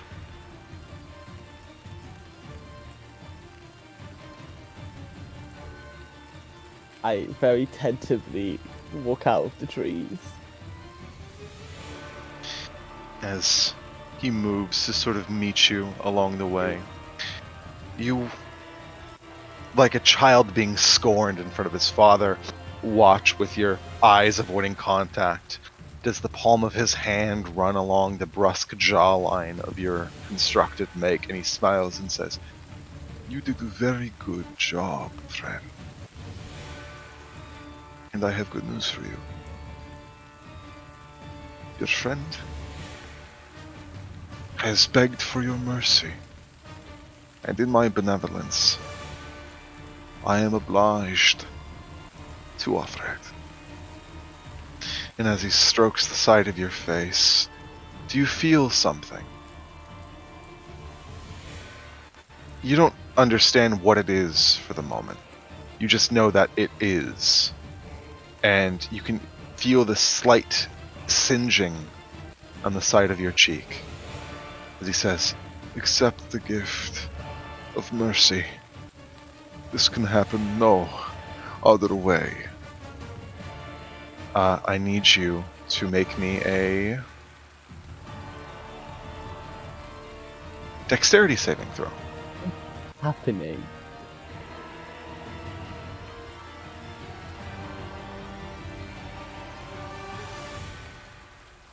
Okay.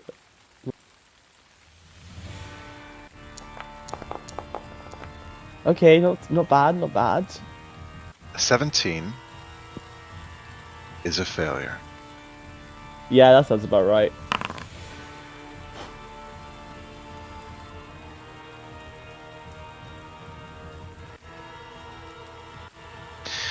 Friend, you sit there and there is no pain. But you feel yourself becoming lesser and lesser as you feel his hand pulse out with this small green aura of energy. And your hand Are you? raises Am furiously. I disintegrated again? Feel yourself Have I withering away. been disintegrated? You know what? Fuck that spell. Unmade. Fuck that spell. Yeah. Hey, at least you guys can be brought back at some point. Stepping in front of you, Ekaterina. He sees you on the ground, and with blood-stained hands does he offer one to you to pick you from the ground. It takes her a moment, but with trembling hands does she reach for his and with great difficulty pull herself to her feet.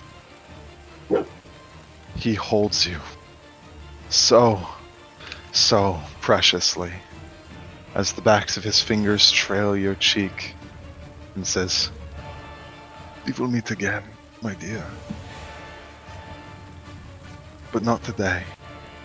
And as his fingers drag on the underside of your neck, do you feel a singular, slightly uncomfortable puncture pressing through the soft muscle of your neck, into your tongue, into the cranial rear cavity? Do you feel his fingernail sever your brainstem? Your eyes, in their beautiful coloration, slowly flood red, and your vision turns that deep red vista as you die with the least of the injury.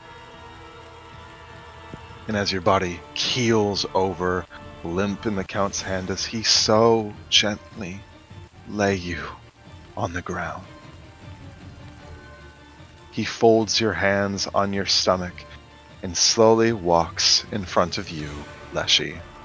With his hands stained in the gore of your allies, does he paint your skull in his handprint as he holds you preciously and says, This is the price of hubris."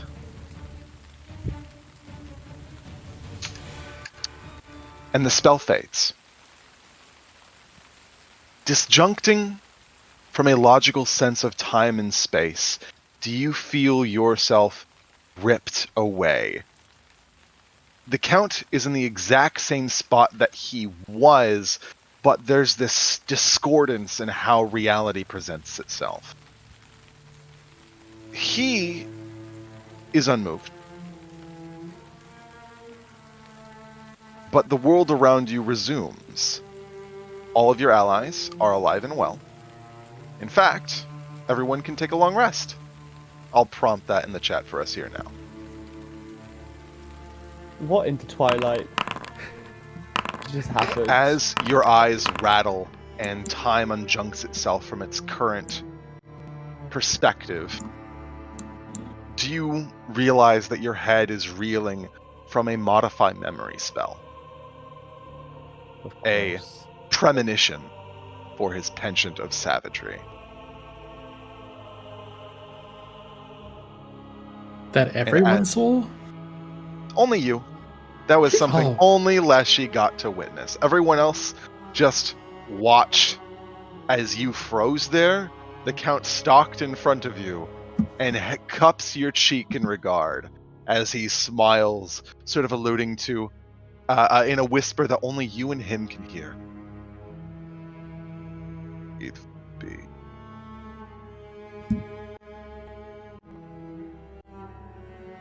Sorry, I actually Jesus, didn't hear that because your mic didn't pick you up. How easy it would be.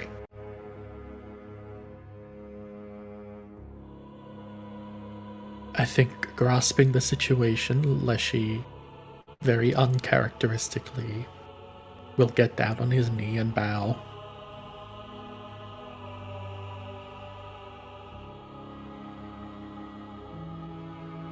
Strahd looks down on you as you prostrate before him. And his hand rests on the top of your skull betwixt your horn and says, I'm proud of you. I truly, truly am. Have we learned our lesson today, Leshy?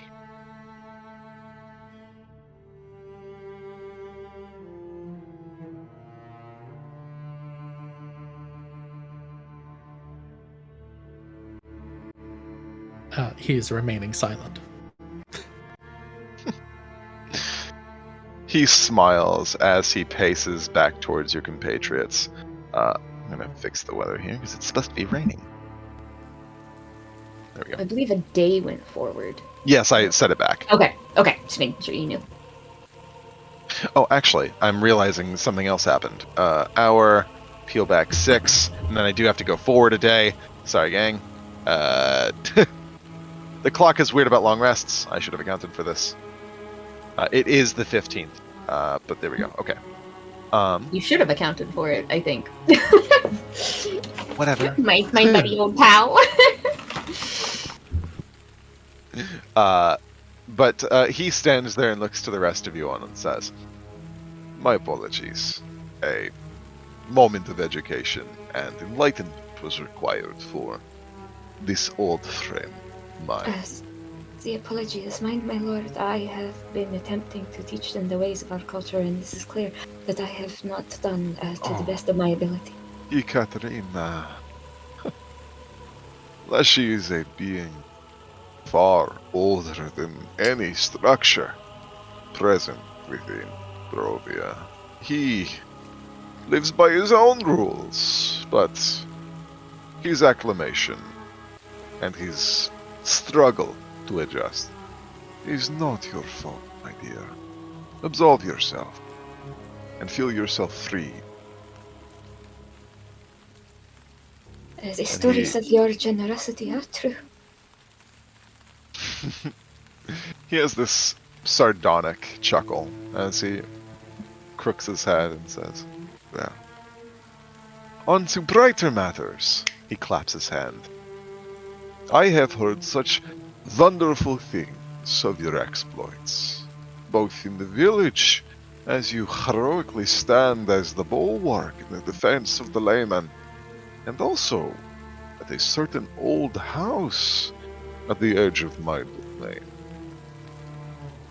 I laud your fierce and fiery valor. Thank you, my lord. Yeah. These souls of the damned are tragically twisted things, but one need not to linger upon their madness.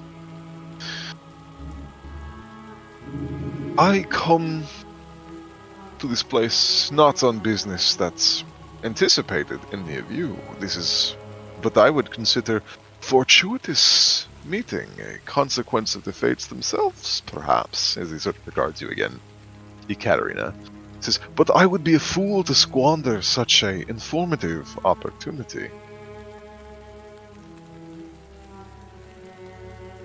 And he looks to you all and says, legally, you are all trespassers in my land, and the last outsider that entered Barovia fostered sedition and treachery. What assurances can you provide your accounts that you will not be inspired to do the same?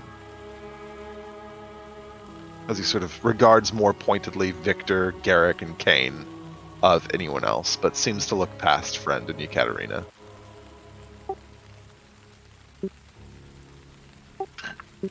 I don't think Victor would speak more, because as of right now, still too pissed about him dogging on his fit and his spells. Talking on his fit. Love that. Just Garrick is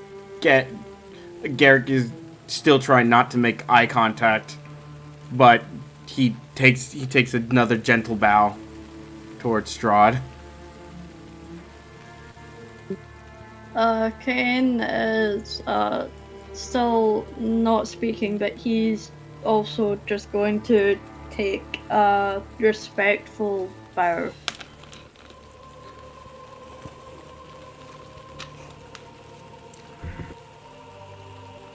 Your frames are shy, Lady Catherine. As a cat, Scotland. We all recognize your greatness, my lord. We truly have nothing to say to you that is worth your ear. Ekaterina lowers her voice. He wants your assurances as to why you will not lead sedition against him. Speak. None of us have the inkling or the might to even oppose you, nor do I mean. He holds out a hand, smiling and laughing. I believe you.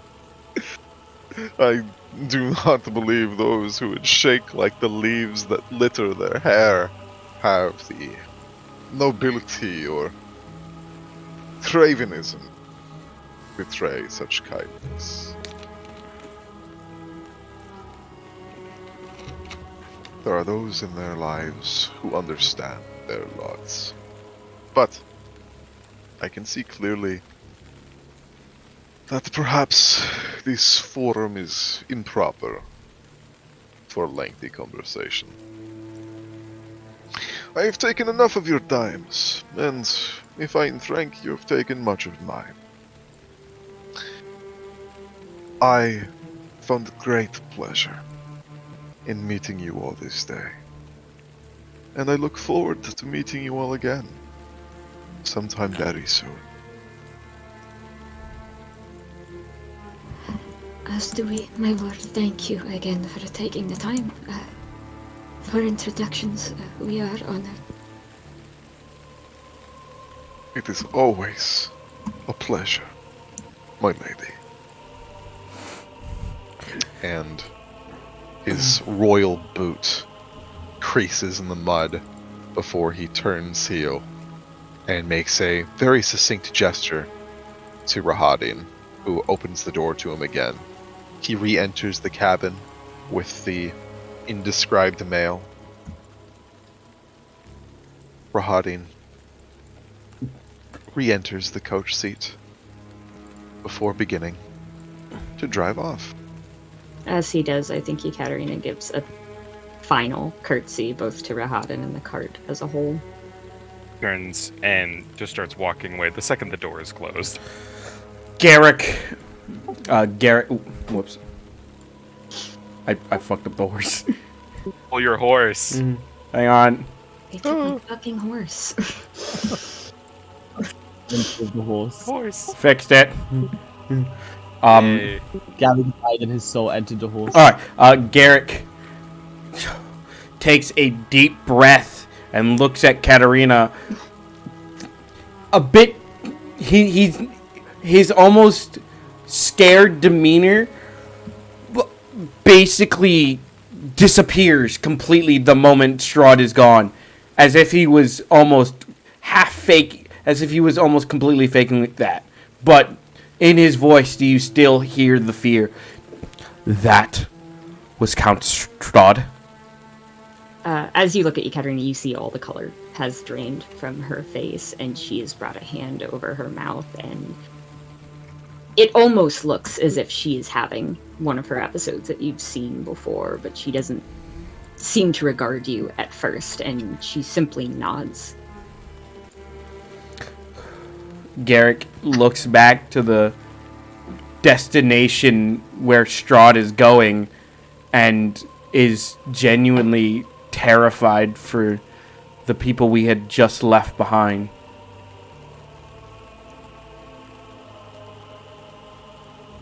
Out of character, it's a good thing the dog wasn't there.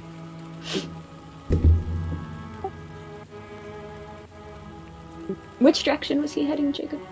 He just drove off directly in the direction of the Serpool.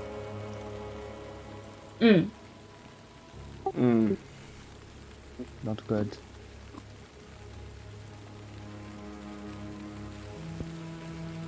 We should. Or go ahead, Leshy. Sorry, I just wanted to say Leshy has not moved.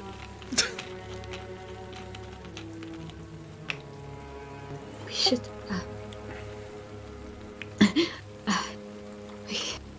We should get back on the road. Yes. Don't want to arrive after nightfall. They went to us into the city. Make haste. Shall we? Let us make haste.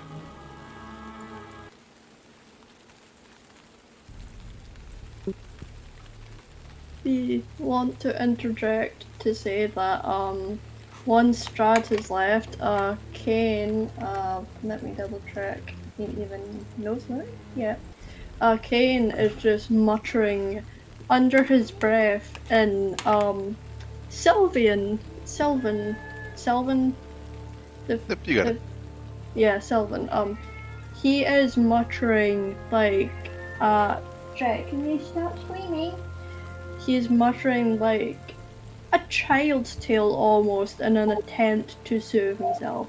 It's not a traditional child's tale. It's twisted. There's something off about it. But it seems he has learned it from somewhere when he was young, because it has those sort of story beats. But he's muttering it in Sylvan, sort of half under his breath, but audible enough that if anyone were nearby, they could hear him.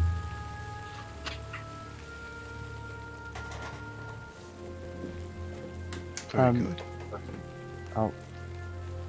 I think Friend is kind of staring off there for a second, trying to process not only what just happened, but specifically what Strahd said to him.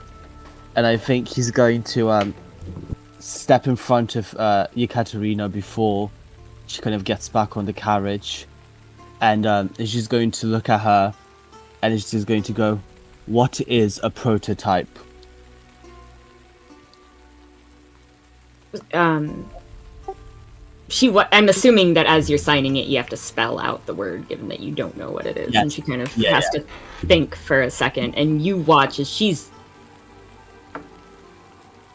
you almost make her jump a little bit with how suddenly you I step think there's in front of her. definitely, obviously it's not verbal, there does seem to be a lot more how would be the best to put it, a lot more tension than. She stares up at you first and goes, and begins signing. Proto is first. It is the first of something. You see, I Beginning. think. Oh, sorry. No, continue. I think Friend kind of just stares, like, it almost it feels uncomfortable because he's just kind of staring at you, and then he kind of goes, and a magnum opus. Again, that spells it out. Yeah. It's not She gonna- hesitates for a second, again, trying to kind of put together the right signs for this. If artist is creating something, magnum opus is the grandest of it all, the best, the culmination of all their work.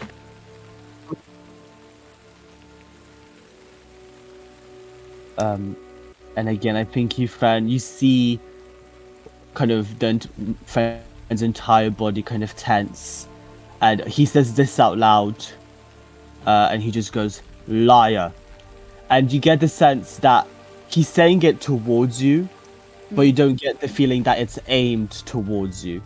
Mm. And I think Fren just turns away and is going to start walking, start walking the direction we're about to go, and is just kind of muttering underneath his breath like, "Liar, monster, liar." Just very kind of angrily, just walking by the side of the caravan when we actually start moving. I think before Ekaterina gets onto the caravan, does she kind of see Leshy standing off on his own after? Oh, he's still kneeling in the mud. Kneeling, right. And she's going to walk over to him and, still with a bit of jitter to herself, kneel down. Are you alright? Did he hurt you? He will very slowly raise his head to you.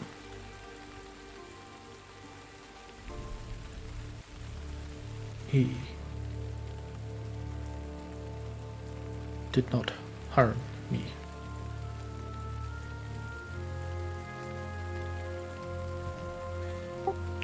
Will you be okay, Leshy?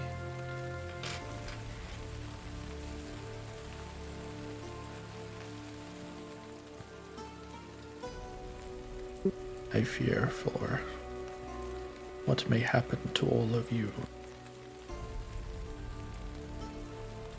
There's a look of instant empathy to that statement as she stands up and holds a hand down to you.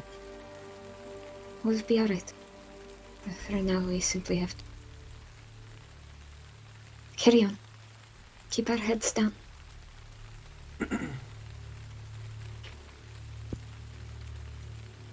I think he'll reach for your hand, but he won't put any pressure down on it because... Yeah. Let me give you a hand. She's clearly like bracing, fully ready for whatever's about to come, and then seems, a little relieved that you didn't do that. And then he will reach out a hand to Garrick and just sort of pat him on the shoulder as he confirms that he is real. We'll be fine, Leshy, as long as you're here. I'll be No, fine. you won't. Eric looks genuinely confused about that statement. Kane walking. Sorry. Oh, wait. He'll just start walking. Ekaterina's gonna hop back onto the Vardo and start moving it forward. While everyone was doing all of their on the floor interactions, did Kane walk into the cart, or where was Kane? Kane was just like muttering the Sylvan, what's the word, lullabies to himself, initially out of the cart, but when he moves into the cart he's still just muttering them a lot quieter, under his breath. It looked like you had something to say earlier.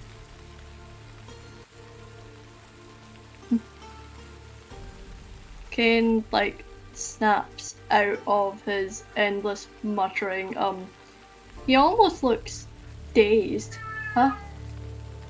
Victor is in the middle of looking through his spell book, like going through how much time it took to learn all of these spells and like outrage at Strauss comment still. And then he'll look up towards Kane and will slightly close the book. Unless I had some kind of other marking on my face I don't see. He kept staring at me. I assume it was for something you needed to say. Yeah, at the Vistani camp. It's just something I should share with most of the group, but I shall share with you second. You're not the first to learn of this. But during Strad's questioning, the name I gave technically false. I was born under a different name of Elwyn Brayfran. The reason I did not tell him is because my kind, the Dusk Elves, were, well, Rahadan. Oh god, Jet, could you not? Ugh. You just knocked over my fucking DVD player. Jet, wait until I finish Fuck, this it's a roleplay D&D scene. player. DVD. Yeah, that's right, that's what DVD. I meant to Oh. say that, but I say D&D so much D&D more often. player. My brain autofilled. Yeah, but yeah, back to the serious roleplay moment before Jet was a little prick.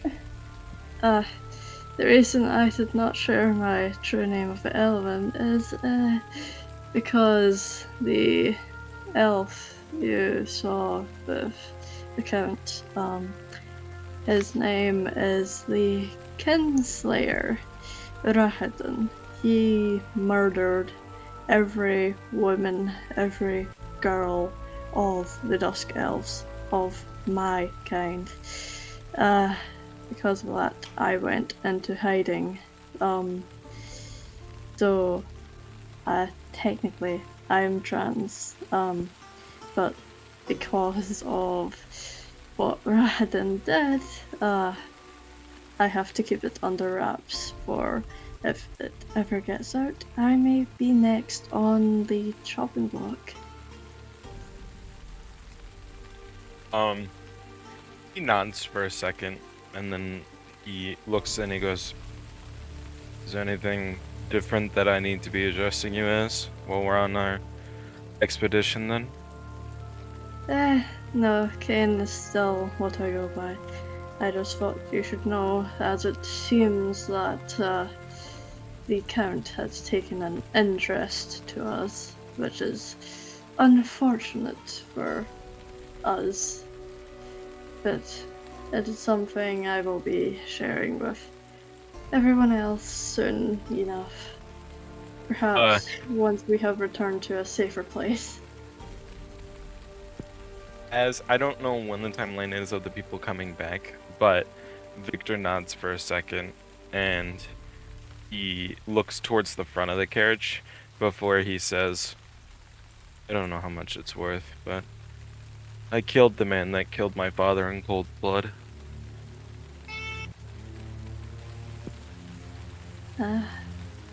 Story of revenge. It's not done yet. I suppose we both have revenge to take, for I would love to bring the Kinslayer his reckoning, but I cannot yet. I am too fearful of him still. Perhaps soon we will both get our revenge. As long as I'm still around before we encounter him, you need me to freeze his mouth off, just say the word. Thank you for the offer. I will take you up on it. Alright. As your conversations conclude, as you have a moment to digest the breadth of this encounter and to consider your paths forward, we are going to take a succinct break. We're about 45 minutes after. Let's come back directly on the hour so that we can enjoy continuing our game. Continue the trauma. Yes. Wahoo! It's time See for you the all in